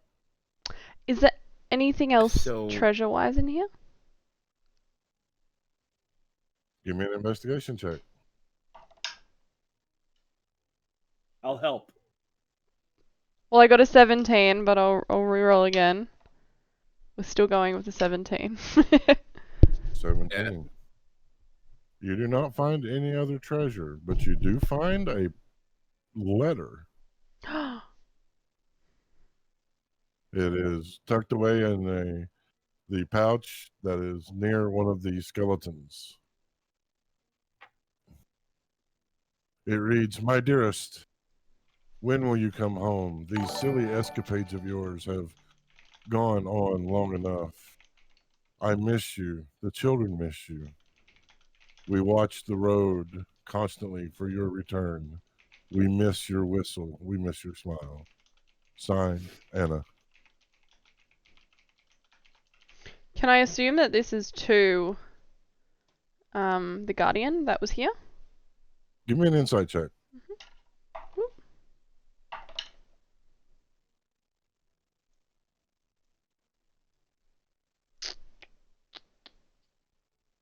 22. You are beyond a shadow of a doubt that this belonged to the skeleton laying at your feet. Oh, okay. So not the Guardian, or it's the Guardian? Nope. No, okay. Nope, not the Guardian. Oh, okay. Unfortunate. Do we want to try to get out of here now? I don't like it here. I don't see any reason to stick around. All right, I'm gonna try. Going up that rope. All right, so going up the rope ladder, you are able to make your way back to the platform where you had fought the metal mites earlier. Oh, awesome. All right. I guess. Well, go on up. Well, I guess we can get out now, so let's go, right? Yeah. Seeing her make it successful, Let's. we each take turns, I guess. Yep, so who's next? Garbo will go. Okay.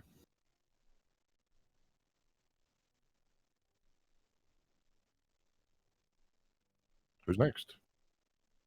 I will wait until Garbo is clear from it, looking up, and then make my way up. And that leaves you, Banner. Oh no. Yeah, hold on. I'm checking something. Looking down the hole after I climb down, I'm like, you might wanna shrink Or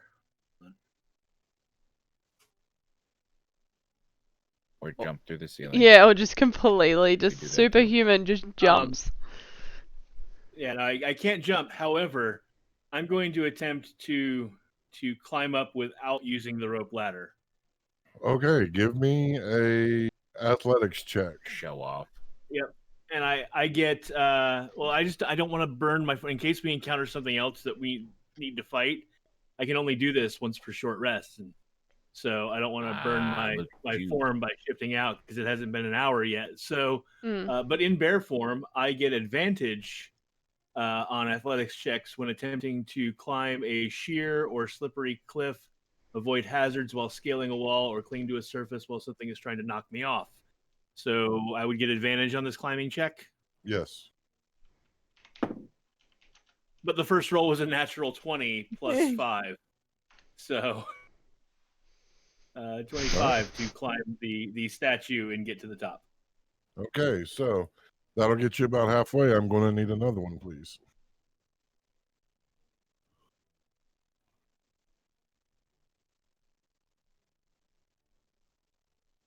All right. 16 or a 9. We'll take the 16 plus 5, 21. You are able to climb your way up through the top. You are all where you were before. The remains of your battle before falling in the hole still fresh. The quest that had been laid to your feet by Madigan, the gate regent, fulfilled. I think we should. I think we should blow it up. Go see the happiest man in the world. We should also Yeah. definitely go see We need Madigan, to but go I see don't know if Happy we Guy. should leave this open here. Oh, that's I a don't- good point. There's nothing else in there, is there? We've taken the orb. We've taken all of the remnants. Correct. Okay. I guess, like, we have everything.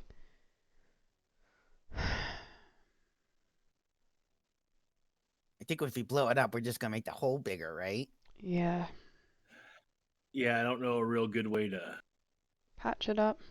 I mean, I guess we could try and destroy that statue somehow. Or just burn the Hey, rope ladder. Merkwort, the lever that you pulled. When you threw the Yeah. lever, do you think it could be thrown the other way? Or is it a one-time deal, I think? Give me an insight check, Muckwort. You say he scratches his head and thinks. You said insight or a 20. It's possible. You didn't pay enough attention to it. You just reached in, grabbed it, and pulled it. So it's very possible. I mean, it's I could probably do it. Well, we could To hammer a piton in up here and then attach ropes long enough to get to the bottom, drop the ropes down, and then one of us could go back down and throw the switch and see if it retracts the statue, and that would at least keep people from being able to get back out if they were stupid enough to go in there.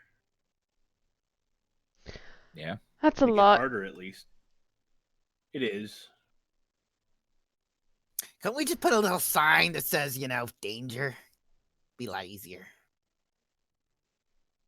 I mean, I think we've got everything that's important down there. Actually, you know what?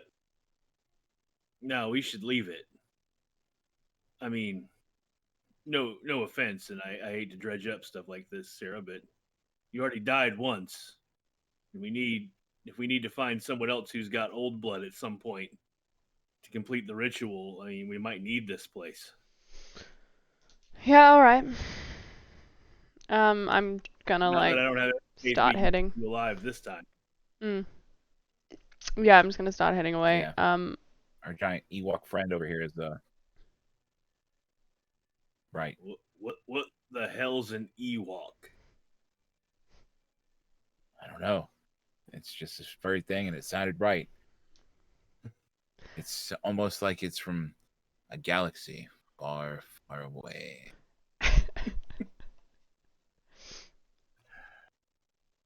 So what are we doing? on our way back, are the bugs' bodies still there? They are. Can I, Didn't we harp?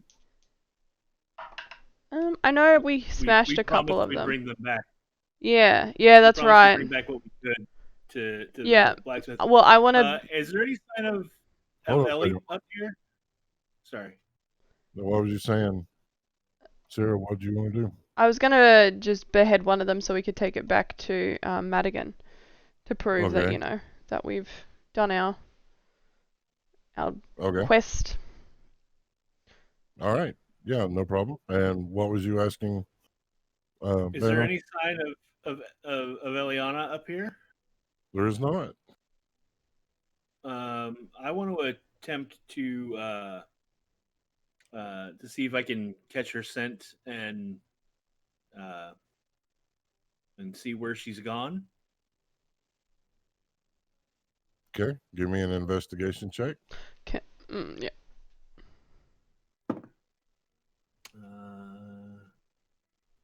do believe though that I get. Yeah. I rolled a 2, but I think I get advantage because I'm a bear.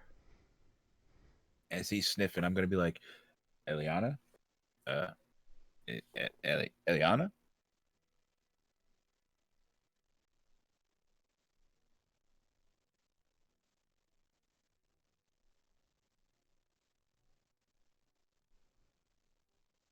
Where the heck is it? Can't Go gadget sniffed her. heightened senses. There it is. Oh, that's only perception, not investigation. So 2 plus 5, 7. You have no idea. Didn't we say we were gonna take some of these beetles back to that weapons guy? Was that Yeah, as many of them as we can. okay? Well, see how many of these can I carry? Let's see. I think I can carry lifting. I can carry 600 pounds. Then again, they're probably kind of bulky. Are you taking the whole bodies or That's what he wanted, right? You wanted the whole bodies, right? give me a somebody give me a history check.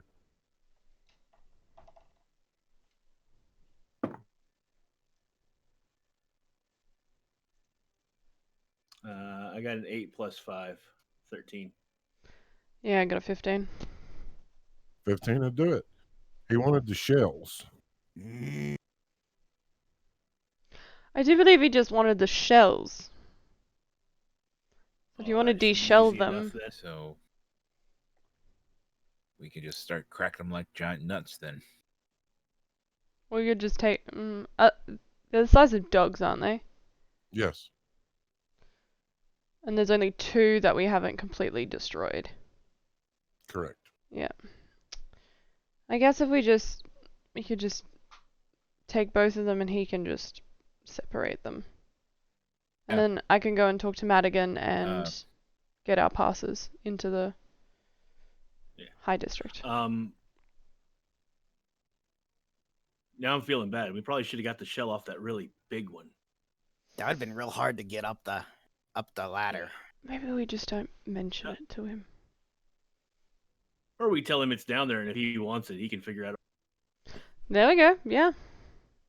That's a good way to get recruited for more work. Well, I know we destroyed most of them, but if there's chunks of shell that we can gather up, I'll gather up as many of those as we can get. Okay. Give me a survival check. Assisting. All right. 15 plus 1. 16.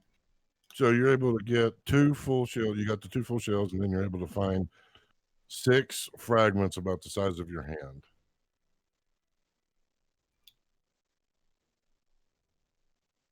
Well, I think we did a pretty good job. You should be happy, right? I think so. Yeah. The shells as we wrap up. Well, let's get out of here and go find Captain Happy Pants and see what else we're gonna get into. Back to Madigan we go. Yep. Okay. So y'all are going to Madigan first. I just want to make sure that I got this correct so that I can go to the right notes. Yes. Okay. He's closer to here than the blacksmith, right? So that makes sense. Sir. Okay. So making your way from this place of hallowed knowledge to the towers in the mid-tower portion, there beneath the towers, the Gate Regent's office, and in the Gate Regent's office, the less than congenial Gate Regent Madigan. Behind his desk is attention focused on whatever it is that he's working on as you enter. Cool. I'm gonna walk in and place the head of the metal mite on his table. Not under his nose, but like on a clean kind of edge of his table. The job's done. Oh, so you're not putting it down in all the papers and everything. No, not on the papers. Fascinating. Very well. Deal's a deal. He will gather the medallions and the colored ribbon, handing you each one, allowing you passage into Highcrown. Well, that's real pretty. Thank you. Has he also given us one for Eliana? He has not. Can I also get one for our half-elf? For a half-elf? She's a half-elf, yeah? I don't know, is I she? think she's a half-elf. For our half-elf friend? Give me a persuasion check.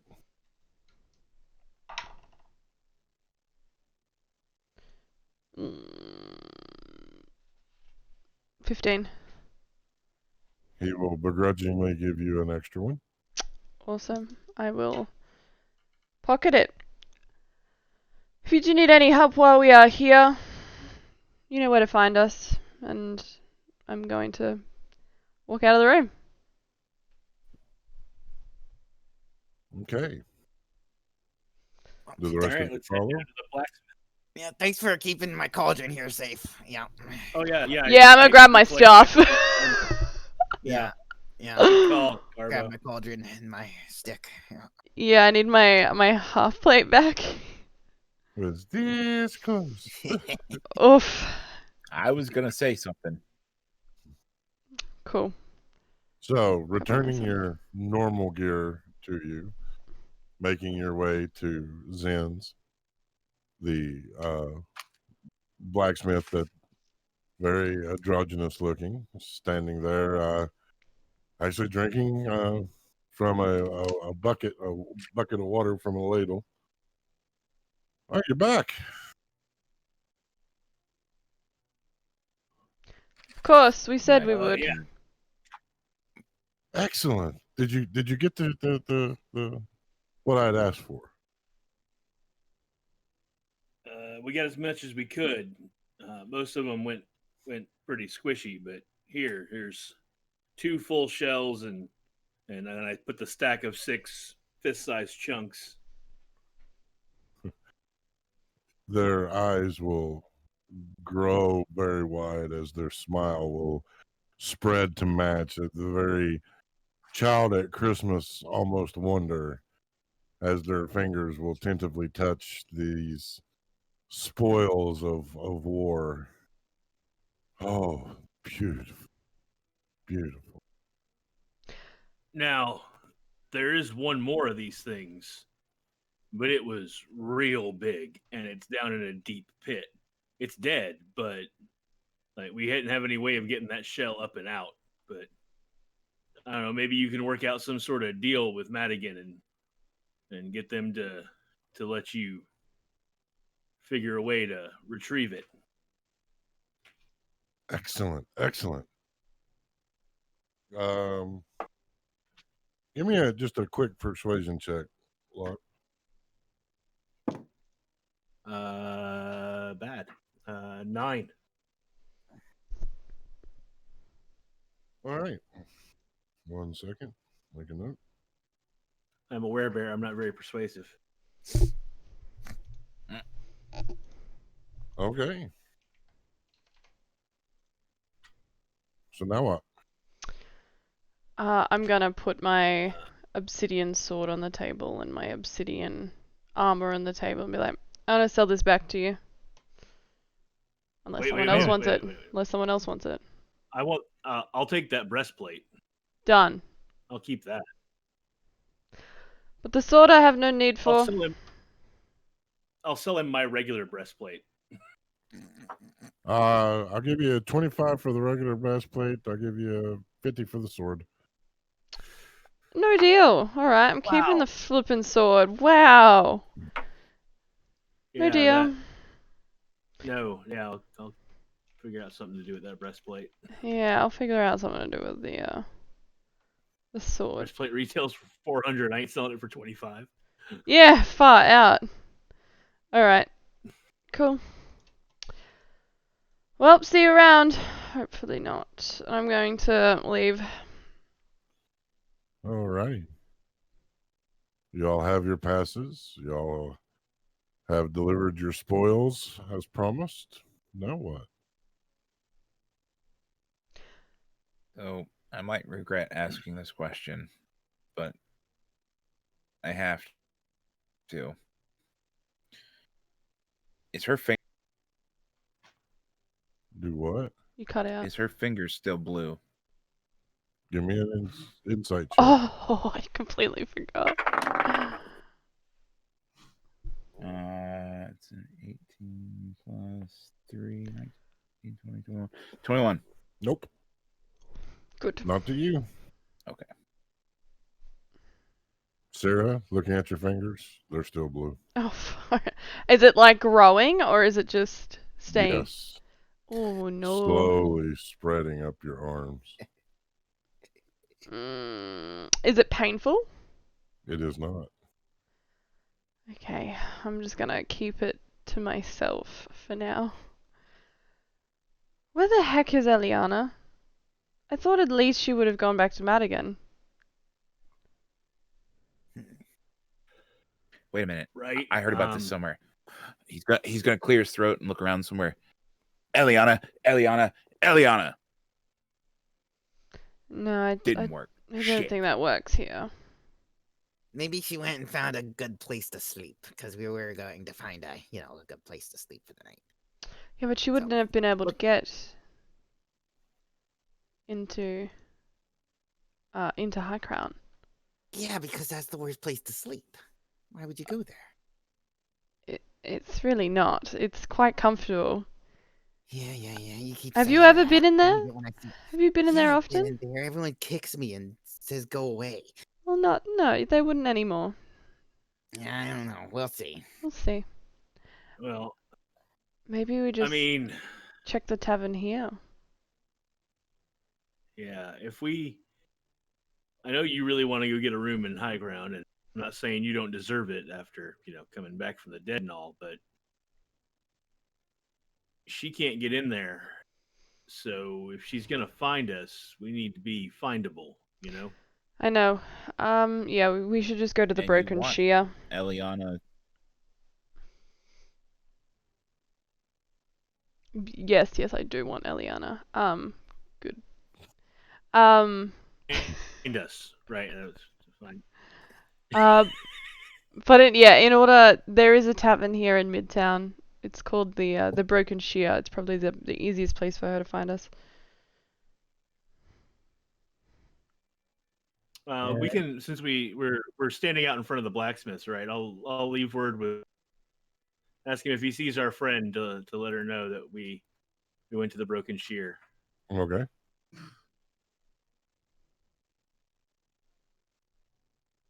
Cool. I'm gonna lead us to the Broken Shia. All right. The Broken Shear. You've come upon a 4-story, half stone. The bottom 2 stories are stone. The top 2 stories are lumbered with a beautiful tiled roof. The sign out front looking as if it had been painted within the last couple of weeks. There is a jaunty tune coming from what you would assume would be inside, along with the sound of rabble that often accompanies those that drink in places like this.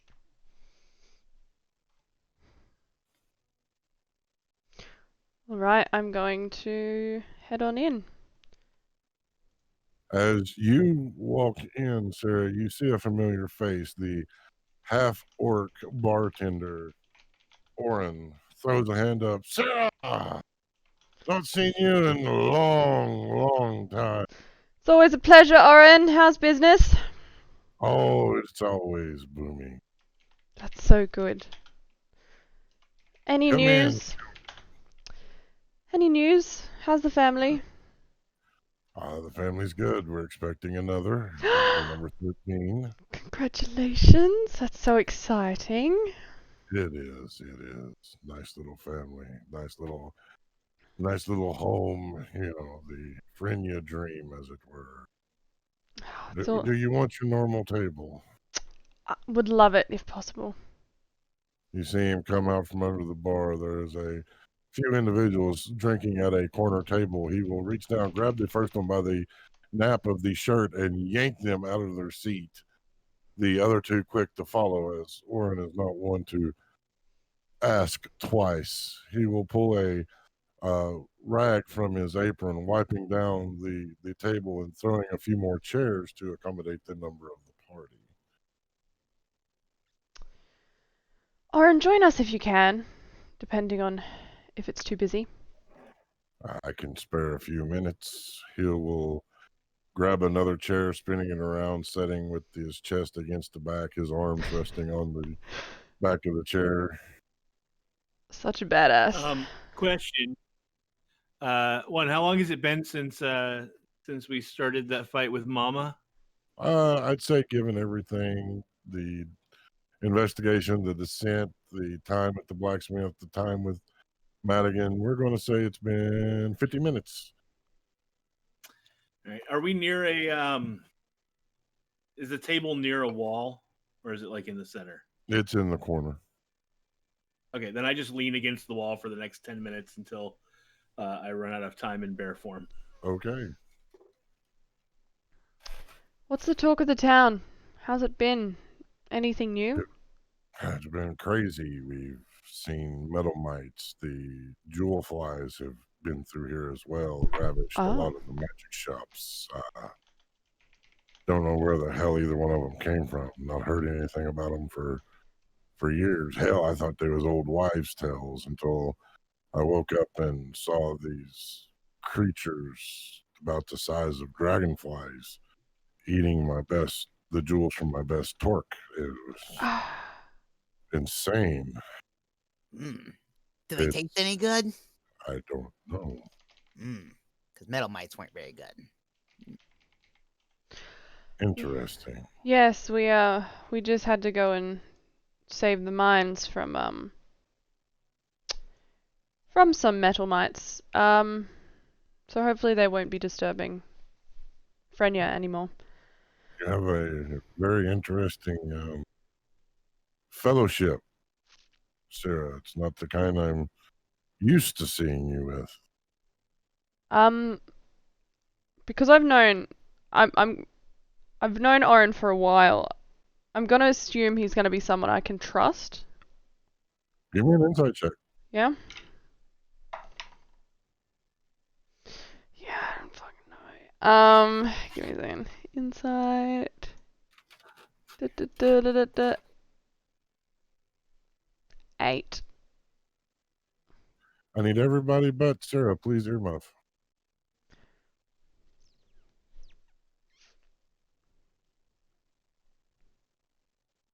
That's me, clock.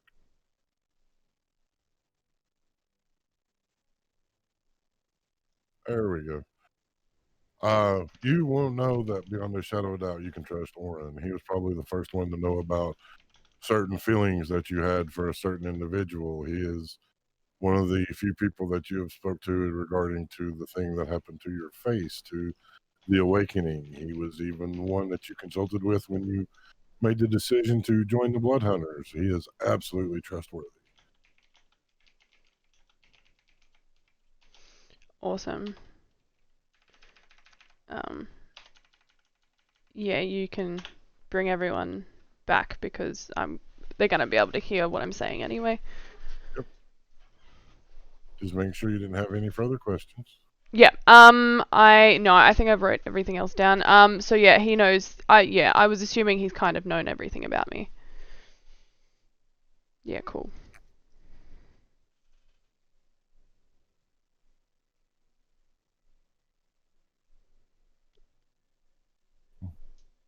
All right.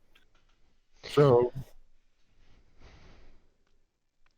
what kind of trouble have you got yourself into this time?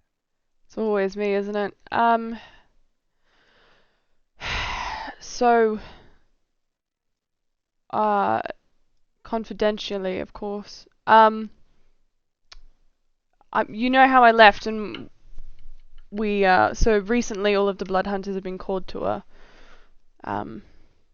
congregation, if you will. Aye, up at the keep, Gregorian. Gregorian, yeah. And the Yeah, they're all dead. and we are the only ones that have survived, except for, of course, Eliana. Wait. Hold on a minute. Hold on. The half-orc will stand, turning, screaming at the top of his lungs.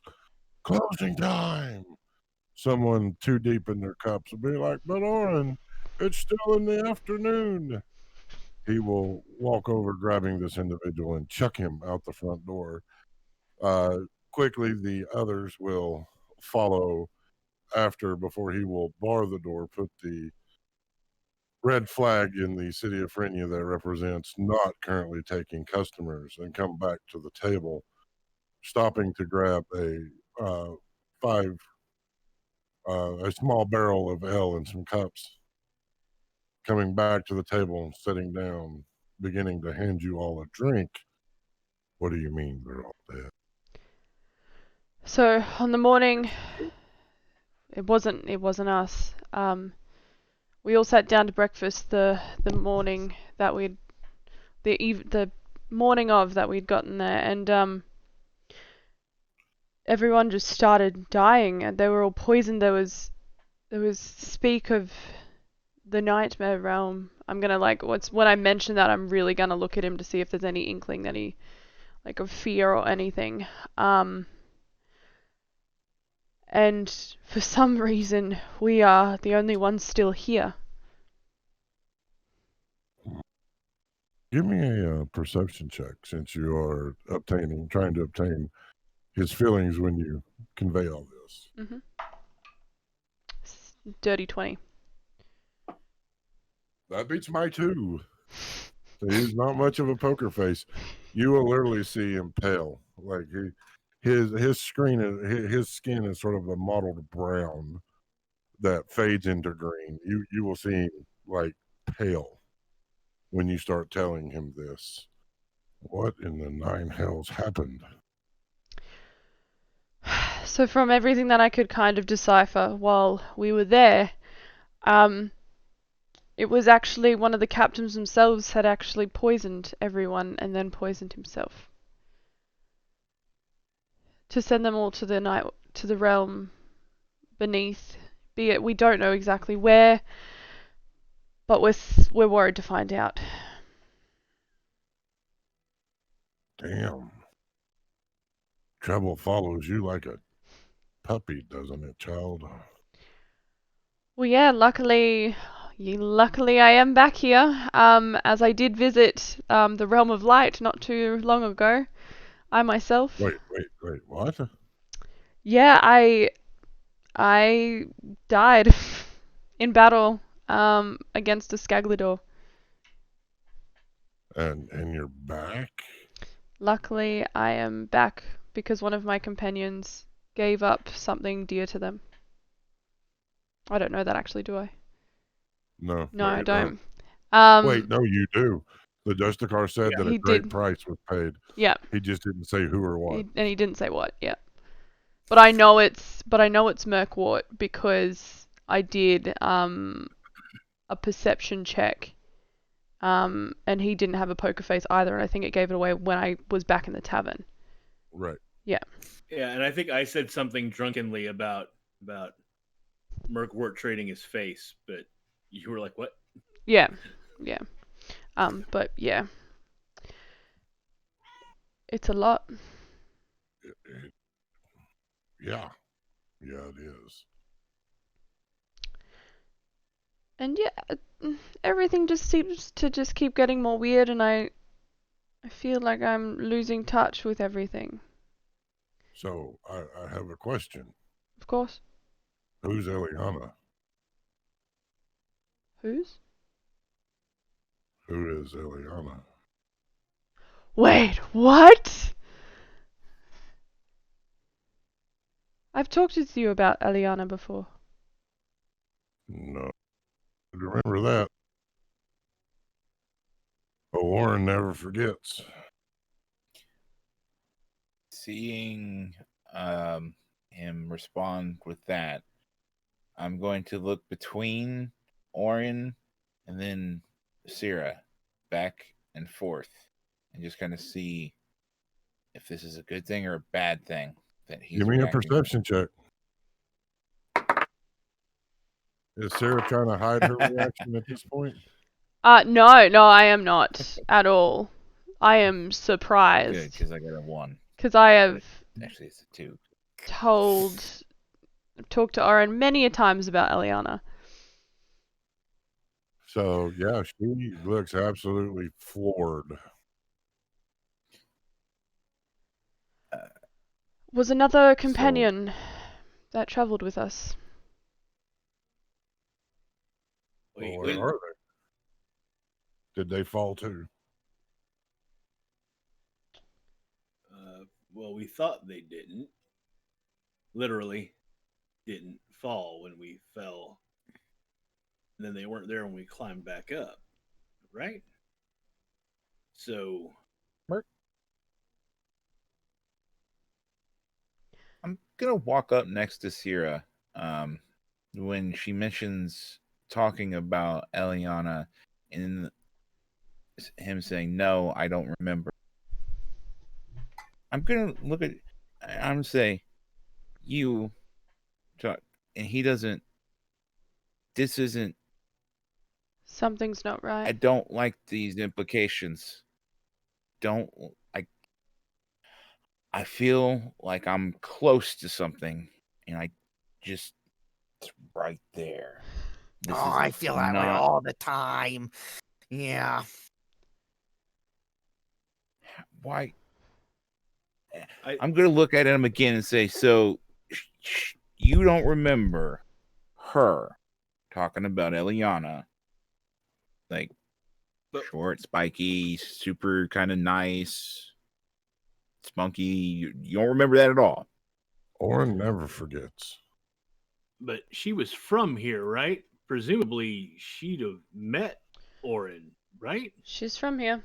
I mean, we know she knew the proprietor of the tavern in Cheapside, but the Haggard auction down in the dregs. Yeah. Oh. yeah, I've never met no Eliana. Sir, you know this is a lie. Or you know that he has met Eliana. Ah, yeah. But can I tell that it from his memory completely gone? Or is he just lying to us? Insight. 15.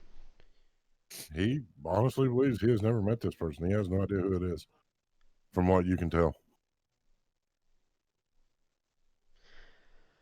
Okay. But wait,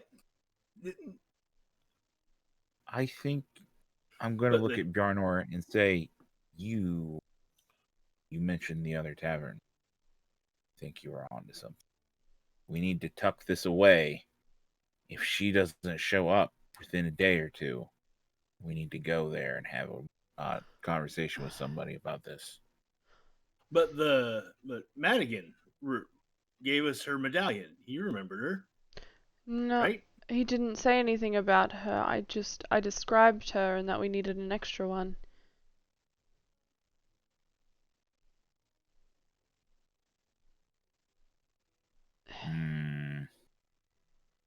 What All right, so we've got going on?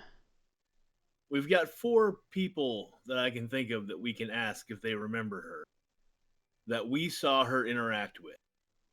There's Madigan. Technically 5 if we want to go to the crazy lady with the potions, but oh yeah, she was real nice. I wouldn't trust her memory on that. I wouldn't trust her. We got the blacksmith. We got the guy who runs the stables down in the dregs, who she used to work for, who didn't remember her because he had a lot of kids that worked for him, but she had a conversation with him that he would probably remember from this morning. And then the tavern keeper. Yeah, the old crone. Yeah. So I think what we can do is Oren, if possible, could we get a couple rooms here for the night? For you on the house. Thank you. But yeah, I think we rest, and we should definitely go and talk to some other people tomorrow just to see, or even this evening to confirm whether or not we are just going insane.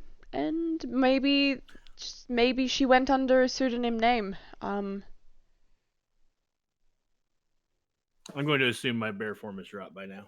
It has. And I'm going to grab one of the mugs of drink and I'm going to chug it. Okay.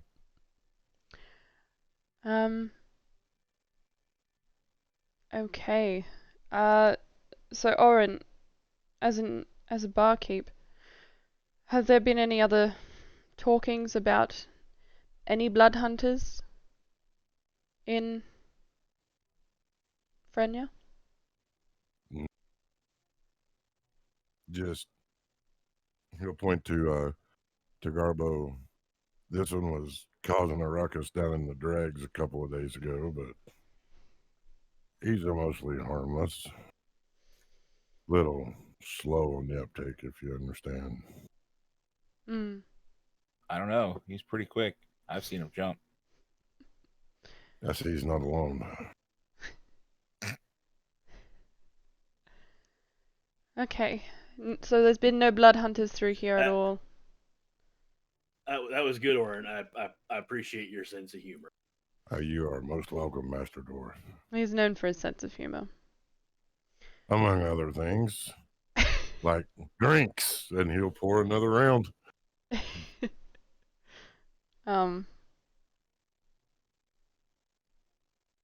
Yeah.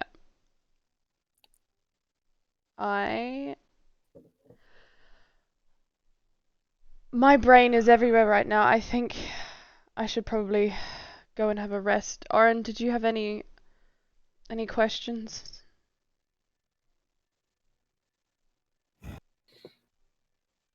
Do you be needing guard tonight? Ooh. That Do I... From his question, is it because he's trying to protect me because he knows like all the bullshit that's previously happened?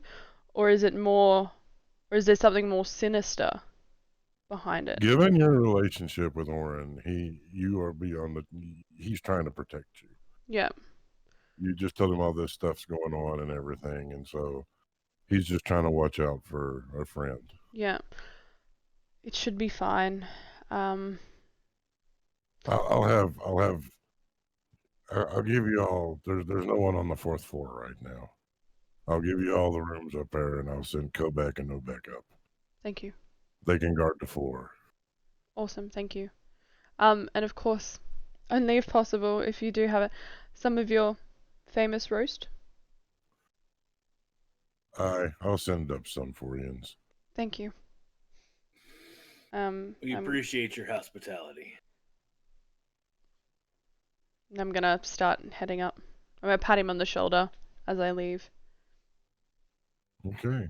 I get to sleep inside? Tonight, Aye, Shadow. Master Goblin. Oh, wow. I don't ever get to sleep inside. That's crazy. Okay. Thank I'd you. recommend with a us, bath Garbo. first. I just had a bath this morning. That didn't count. I would recommend That's a not bath. really it's not really a bath. We just dumped a bucket of water over your head. That's as much of a bath as I've ever had. Look, I have Yeah, a that seems feeling about you're right. going to be traveling with us for a while, and no offense, but yeah, coming from a frog, we all could use a nice scrub a dub dub. Okay, so everyone's going upstairs to rest. I am heading on up. All right. Yeah. So this is where we'll go ahead and take our last break. We'll be back in 10 minutes and see what happens when people are left alone to contemplate. We'll be back. Bye, everybody.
we're back.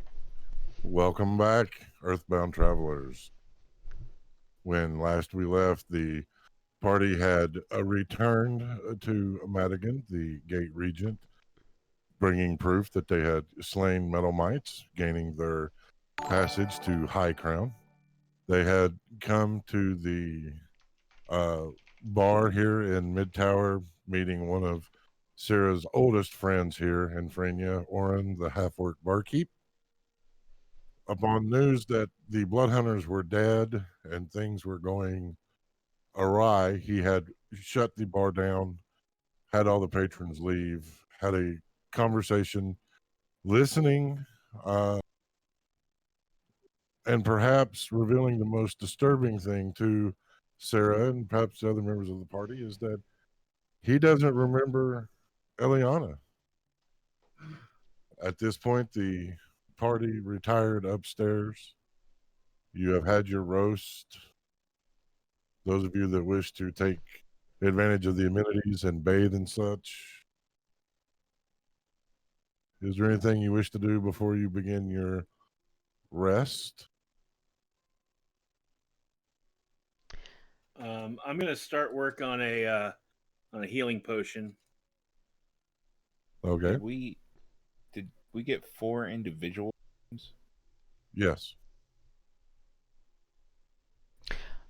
We got the whole floor. Yeah, the whole floor. In between the 4 rooms, is there like a table and chairs like in the middle of the...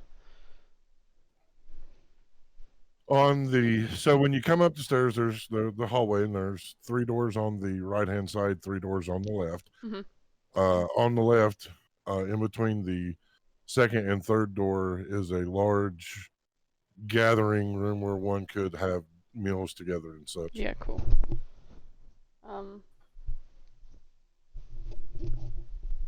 Yeah, I'm gonna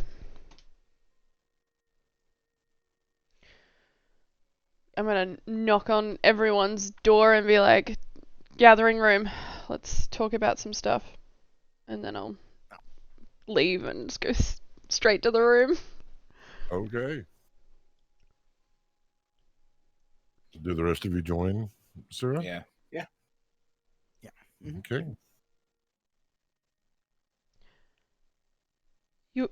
You all heard that, right? Yeah. Yeah. I've known Oren for years, and he knows Eliana. Okay. But from everything I could see on his face, and he had absolutely no idea. So he's Well, there's things that people say I should know all the time, and I don't know them. So that's not was the that's not thing. Oren though. That's what I was trying to put together. That's not good. Something's erasing or something. I'm so worried. I don't know where she is. I think we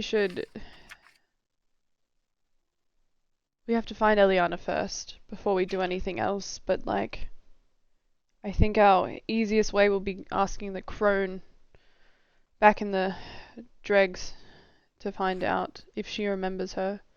And if she doesn't, then Yeah. it'll kind of confirm it. We can check with the crone. We can check with the stable man down there.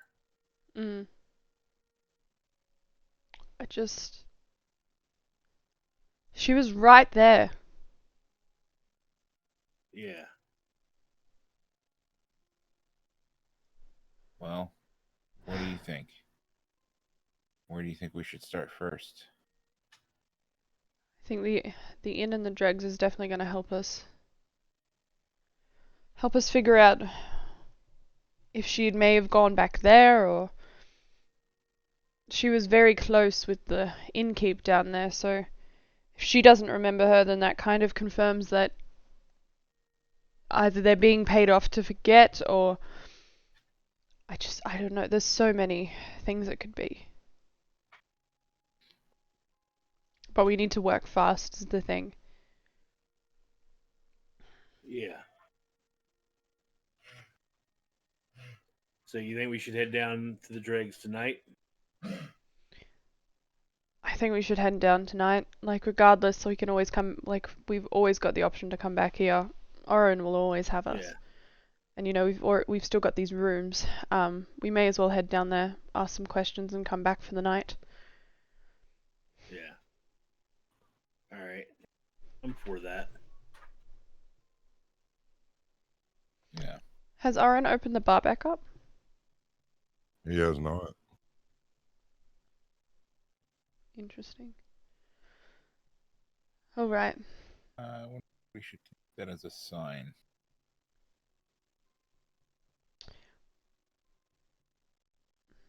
Because you Could be think many things. bar. Most of his work does come from the night, but we've just dropped something huge on him. Yeah. It'd take a toll. It's not something, you know. Well, and All if right. it's that big enough that he doesn't been back up, maybe we don't go trouncing off in the night.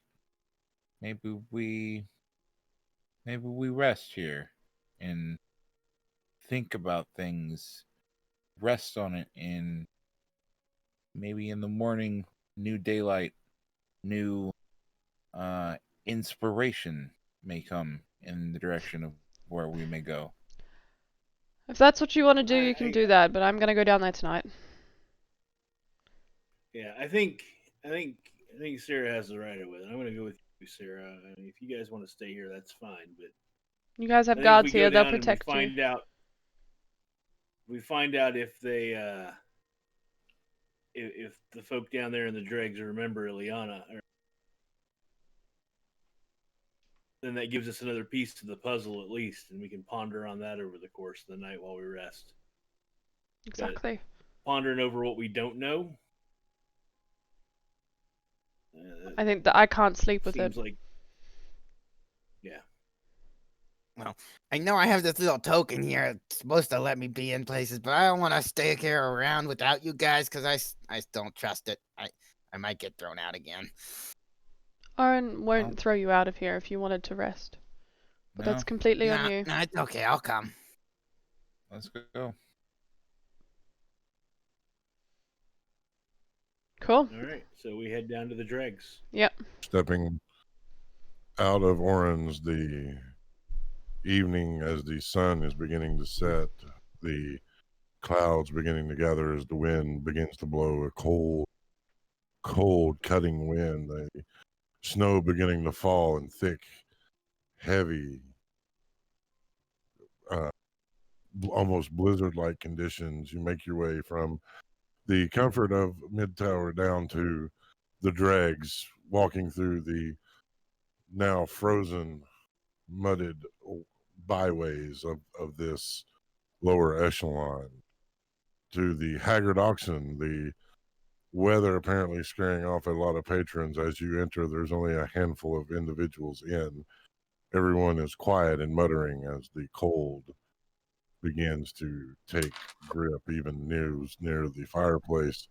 You see the proprietor there on her platform that they stand behind to serve drinks. She will look in your direction and shake her head slightly, remembering the events prior of the fight that took place in their establishment. Oh crap! I forgot about the fight. I Oh, want that's no right. trouble. I want no trouble. Neither do we. We just have a single question. Well, out with it. Our other party Yeah. member. Do you know where she went? Who's your other party member? Aliana? Blood hunter? Short spiky Never heard hair? of her. You, when they, he's. I'm gonna say, sorry, and I'm gonna usher everybody out of the bar. They just confirmed everything in one sentence. Bar fight. They remember that. They don't remember Eliana. We need to scoot and goot. Yep. Before anything else, we just need to get the fuck out of here. Yep. Alright. Do I see the stableman across the street? Give me a perception. 19 plus 1. 20, dirty 20. Dirty 20. So nasty. Yeah, you see them. I walk over to him. Hey, you remember us? Oh, I remember you. We had a friend with us when we came by here earlier. Okay. Lady, about yay tall, kind of spiky hair. Don't recall. Said she used to work for you, but you didn't remember her from when she was a kid. I got a lot of The people that said conversation. they used to work for me. Yeah, but do you remember having that conversation this morning? Is the question. I do not. Yeah, that's what I thought. Why, are you sure it was me? Yeah, thanks anyway. I think I'd remember a conversation just this morning. I'm getting a little long in the tooth, but not quite that long yet. It's all right. It's not your fault you don't remember. All right, we should head back. I Yeah. think that's enough. Making your way back, the journey back taking twice as long as the snow is now piling up. This is definitely blizzard-like conditions. Finding your way back to Orange, the red flag still hanging, signifying that they are not taking customers. A knock on the door, Oren, knowing, expecting, will let you in with a almost hopeful look that maybe whatever you were looking for was obtained, but will not ask any questions. With the look on his face, I'm just, as we walk by, I'm going to shake my head. He'll give just a nod. I'm just gonna like wipe a tear and then just like walk up the stairs. Okay. Yeah. All right. If Oren was nice enough to have ale waiting on the counter just in case we wanted it to warm ourselves from the snow, Merkwart's going to pound it and then head upstairs. And if it wasn't there, he's going to sigh and wish it was. Go upstairs. I'm gonna be nice and say there was some ale waiting on you, Muckwort. You just sounded so pitiful with the sigh. I'll take advantage of that ale action too. So And you all head seeing that, upstairs? Yeah. yeah, I was just going to say, seeing that Sarah already left and there was probably 4. If Garbo, I'm assuming he probably grabbed it as soon as we grabbed our the other ones. If he doesn't do what I was going to think about doing and grab hers and double fist it to chug before we go upstairs. Garbo would like to look around for any tasty crawlies. Give me an investigation check. Oh, never mind. I got a 3. Yeah, no, you don't find anything. No, nothing good.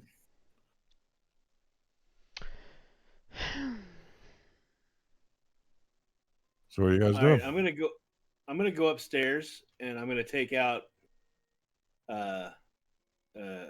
quill and some parchment, and I'm gonna write down everything that I can remember about Ileana. Okay, give me just a flat 20. 17. I'm gonna watch if I see him fiddle with stuff like that and trying to write. I want to watch. I do it at the table in the common. Okay. I've got like my hands on the table like this. I think you might have missed your roll lock because of me. No, I got said it. 17. I said I'll make a note.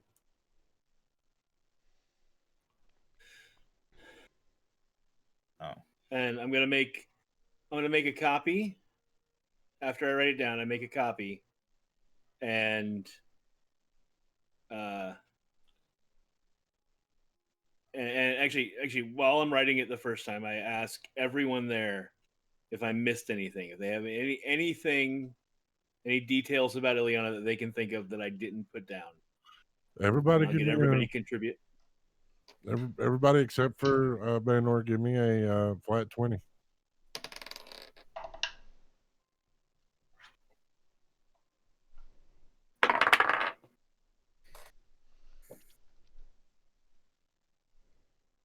Garbo. The only thing you forgot was that she knows all the best places in the city for, sleeping and getting food and stuff. You did miss that. I got one. I got a 14. Buckhorn. Oh, sorry. What? I got a 16. Okay. And 14. Everything looks like it's pretty much there. Spot on. Right. I get all of them to make their mark at the bottom of the page, affirming that the information on this sheet is correct. Yeah. Okay. And then I make a copy, and I get them to do the same thing again. And I put one copy in the bag of holding. Are we getting and I leave divorced? this Like, what's copy on the happening here? No, I want to see. All right, so he'll explain when you ask. All right, so look, if her disappearance is something, it's obviously something supernatural.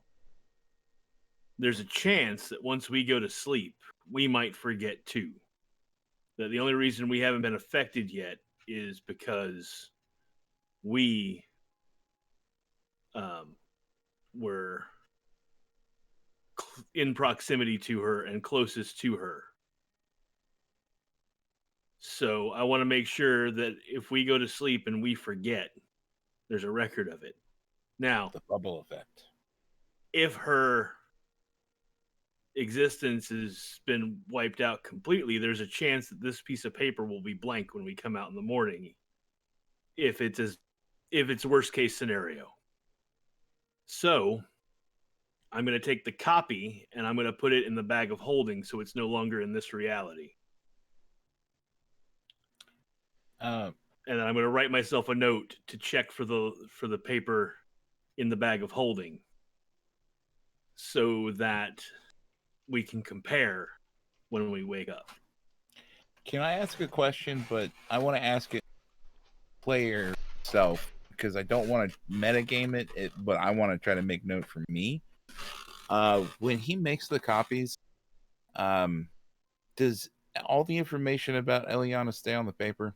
Like as we say it and dictate it, and like, yeah, that's like it stays. Give me a perception check.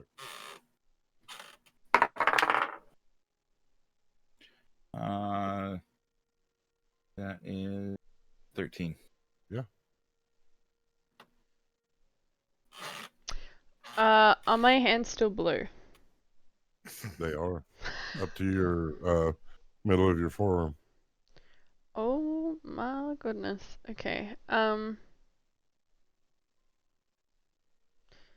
I use my blue hand and put it on the piece of paper with all of the Aliana things on it to try to see if I can, or even, I think I have something of hers on me. Well, had something of hers on me. Oh gosh. What did I have? I have things of hers. Yeah? Yeah, if you say that you're looking for something of Ileana's. Does anyone have anything from her? Yeah, I have all of her metal weapons. I reach in the bag of holding and I pull out her crossbow. Is the crossbow there? It is. Oh my god. Alright, can I like lay my hands on it to see if I can get like a sense or like try to like feel for her in some sort of arcanic essence with having like something that is hers? I need an Arcana check, please. Okay. I actually just don't think this character's like, oh no, yeah, we're good, we're okay. 19. 19. As you grab a hold of this crossbow, those there in the room with you will see the blue that is on your hands. They will see how it rides up almost halfway up your forearms. They will see some for the first time, some, once again, blue feathered wings sprouting from your back high above your head. They will see your eyes begin to glow that same flaming blue. You will be unaware of any of this. As soon as you touch the crossbow, you are slammed as if something punching you in your brain. You are once more transported to the land of the ascension. You are looking out over it as if looking from the clouds, as if looking from a bystander. And you will see Eliana appearing and disappearing as they walk, calling your name. Sarah, Sarah. They will call, fading in and out of reality, in and out of existence. What would you like to do? Can I like reach out to try to grab her and like stabilize? You can. Yeah, I'm gonna Give do me it. just a flat 20. 15. With just a thought, you travel hundreds of miles in a moment. You are there, waiting, timing. 1, 2, 3, appear. 1, 2, 3, disappear. 1, 2, 3, appear. 1, 2, 3, disappear. 1, 2, 3, grab. Grabbing hold, I need an intelligence saving throw, please.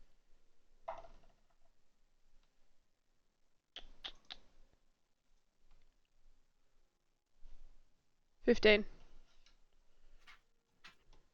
There is the urge, the deep, deep, unbridled desire to just leave it all. You are almost certain that in this moment you could stay here. This is paradise. You would have her and you together forever. There is this calling, this lulling, this almost secondary voice whispering on your shoulder, telling you, you don't have to do anything. You don't have to do any ceremonies. You don't have to find any scions. You don't have to lift another finger for those people. Those people, they mocked you. Once they considered you beautiful, but now they turn away. Now they call you hideous. Now they call you monster. They drove you to the blood hunters. Why would you do anything to help them? All you have to do is let it all burn, and you can have your precious Eliana.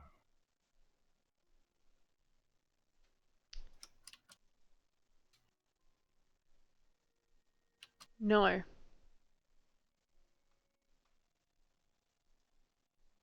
I need another intelligence save, please.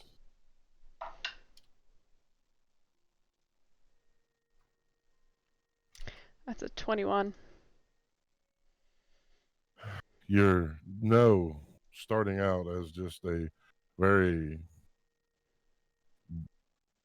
plain no emotion, just very direct no. Then you hear yourself repeating no. Then you hear yourself repeating no until you find yourself screaming. Those of you back at the table will see or rather hear the scream no coming from Sarah. As Sarah, you are transported once again. You are once more in the catacombs where you fought the the metal mites. You see there, you see yourself. You see your party in combat with these creatures. You see the victory. You see them being moved to the corner. You see the floor giving way. And it is this moment you see a small child dressed in white, flowing gown, long, golden, curly hair, sparkling blue eyes, and a soft smile. You see the child will grab Eliana's hand and they will vanish in a soft golden light as the rest of you fall. Once more, you are bamped, if you will, teleported, changed, a different location. You see yourself in a small room. You see Eliana. She looks so peaceful. The child holding her hand. You never have to worry again. Never, never again. I will keep you safe. I will keep you safe. There will be no harm fall you. And we will play forever and ever and ever. And no one will take you from me. I need those of you sitting at the table, that is Bayanor, Garbo, and Muckwort. I need an intelligence saving throw, please. Ooh. Starting with Bayanor. That's gonna hurt. Plus 6, 8. What is your most fondest memory of Eliana?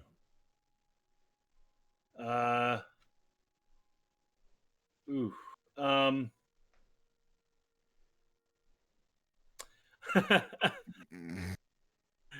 It's right after Sarah died, her grabbing Skarsgård by the lapels and ripping him a new asshole verbally. Excellent. Garbo. I got a 3. What is your fondest memory of Eliana? When we bonded over how good it was back behind the stables. Muckwort. I got a 20. What is your fondest memory? Probably when she thanked me for making the trade I did for Sarah. Sarah, what is your fondest memory? I think my fondest memory is when I woke up, and that brief moment before she also woke up, when we were when I fell asleep on her in the cabins back at Keep Gregorian. All right, give me a intelligence save. 17. No, this will not do. This person, this individual, they will not keep you from that which you have claimed secretly as yours. You see the memories of your friends beginning to play before you, almost in the peripheral, as if you just don't focus, you can see wisps of their images. The creature will throw its head up looking at you. You can't have her. She's mine. She was never yours. And with those words, the blue will turn red. You can feel heat, but it does not burn you.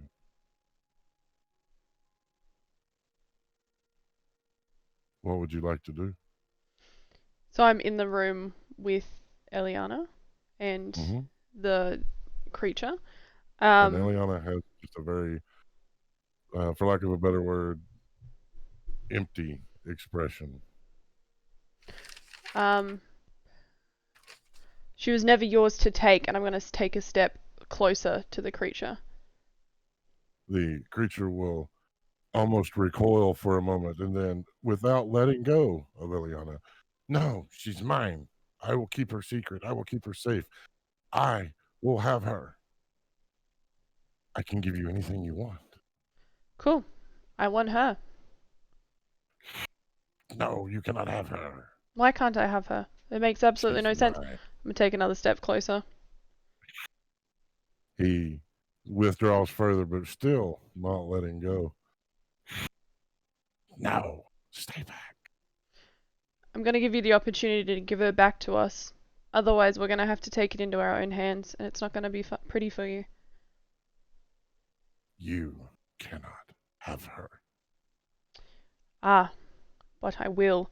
I'm going to, leap across the room, trying to, backhand them away from Eliana. All right, roll D20. 19. You have never felt as much power, as much rage, as much determination. The red turning brighter and brighter, almost going into an orange.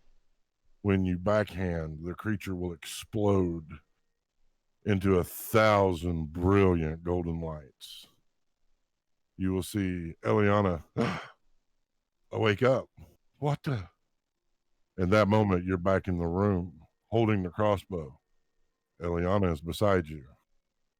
Muckwort, Garbo, Vaynor, your most fondest memories, they're gone.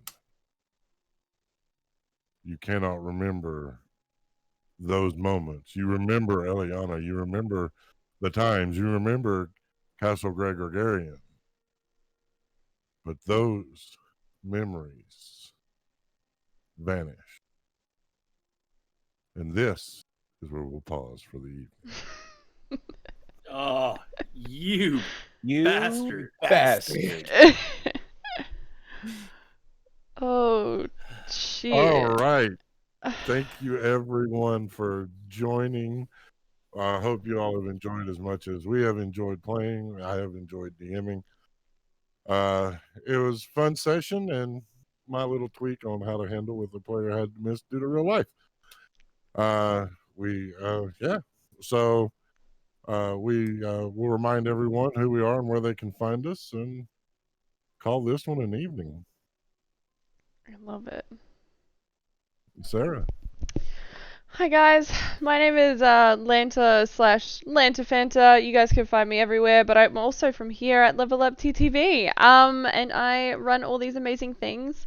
And I'm currently doing Altered Carbon in partnership with Hunters Entertainment. So I'm actually on their channel at 4 p.m. EST on Fridays. At the moment, we've got 2 parts left, which don't start next week, but the week after, to our campaign, and then we're done with it. But I'm actually having a oodles amount of fun with it, and it's very enjoyable. But yeah, it's all from me. Excellent.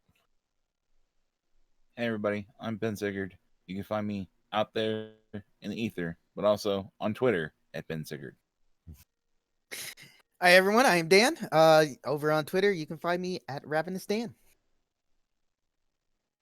Hi gamers, I'm Locke Clark, and you can find me on Twitter and Facebook at Locke Unruly. That's Locke with an H.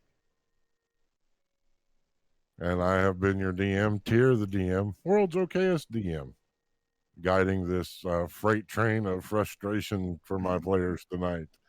You can find me over on Twitter at Tier_the_DM. Before we go, I just want to remind everyone you're not alone. I know that things seem tough at times and times get dark, but there's always somebody out there willing to share their light. And if you are one of those people that are willing to share your light, make sure you're sharing it. Love and inclusion, those are the torches to a better tomorrow. And we here at Will of the Dice invite you to join us and be torchbearers. Until next time, we love you. Have a good one. See Night, you all. Night, everybody. Night.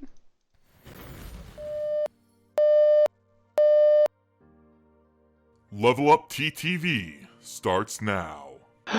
So what's going on? Like we look it up. There's this little dong, and there's a dong, and there's another dong, and there's people outside. And do you know they're wearing white and red, and they're walking around like all ceremoniously. Is the circus in town? I don't know where you're from, but we don't call them dongs here. We call them bells. That has a very different connotation in this town. So I would suggest I'm from not down calling under. that. Down under, dongs are amazing. They're round and they can be golden, and if you hit them, they really react. So a good number of our participants are youth who might be struggling with some degree of social setback that has something to do with, oftentimes, there's no diagnosis required, but we have a lot of our constituents come to us with challenges related to autism, ADHD, anxiety, or depression, and then coming through and playing a safe and supportive game in a fun environment then helps them come out of their shell and sometimes make friends for the very first time. That's our like historical youth demographic. We have also expanded now to serve adults, which is really exciting. We've also planned to be expanding soon to serve a veteran population, to work with hospitals. So we have a lot of great vision. We're looking to expand our direct services. Using a bonus action, you may teleport a distance equal. Let's give them something that gets better, right? You may teleport a distance based upon your charisma modifier. Beckett and Lucita is just like a Sunny and Cher thing? Do they have other names? Or... Yeah, it's kind of well, it's Cuthbert Beckett and Lucita de Aragon. I'd just be Beckett too. Who named their kid Cuthbert? Yeah, that's a horrible name. That's a weird name. Don't tell him I said that. He sounds like he kills people. He does kill people.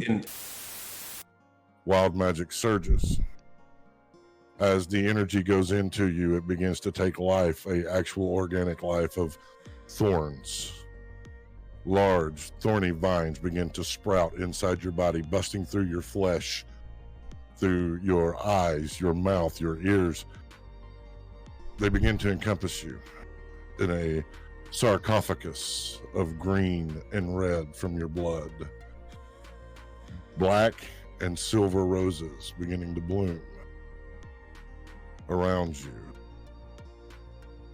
You're unaware of any of this as you simply drift off to sleep. Like, you can leave feedback on a class. People leave feedback on official classes and say, this is weak, this is overpowered, this is broken. They do that all the time, and they refine it through Unearthed Arcana and through official errata and official releases. It is time for Bloodhunter to become an official class. It's because a whole bunch of people were like, sweet, I know this person, I'm gonna, like, they seem very nice on TV, I'm going to play this character. Oh, it's perfect, please notice me, senpai. But it also meant that if you missed any gaps, the gaps would be black, like in creases and stuff, where if you miss any gaps with a white undercoat, you have white glaring out at you, and so you need to go back and fix it. Just to add to what Marty's saying, I'm actually painting right now using a metal paint, and when you put it over black, it comes up with a much better coverage and look than when you go over white. I'll agree that Andrea gets an extra level of experience because of that. And exhaustion for having to deal with us. No, 2 levels of exhaustion. 1 level is all you need, right? Because 1 level gives you, what, a negative to your... 1 level is disadvantage on skill checks. Yeah, but that's what she's going to be using, right? Right now, So, like, yeah. I mean, unless you guys are going to, like, pick a fight with her. I Are you hope guys not. going to pick a fight with her? No. No. That is 14 points of squirrel damage. Oh, I've never taken squirrel damage before. Quick, break out the bottle of rat poison. They're just fuzzy tree rats. Kill one. So anything else? Kobolds not really known for their incredible intelligence. No, not so much. The noggin actions. That's ego. Ego. Reflexes is about being fast. Dexterous, if you will. Dexterity. Agile. Agile. So fast. I like the pot holder on your head. It's a hat. It is a hat. It's lovely. Thank you. And it matches Thank you. your tie. Yeah, I lose my tie. Uh-oh. Where did it go? I don't think it exists anymore. My object permanence not so good.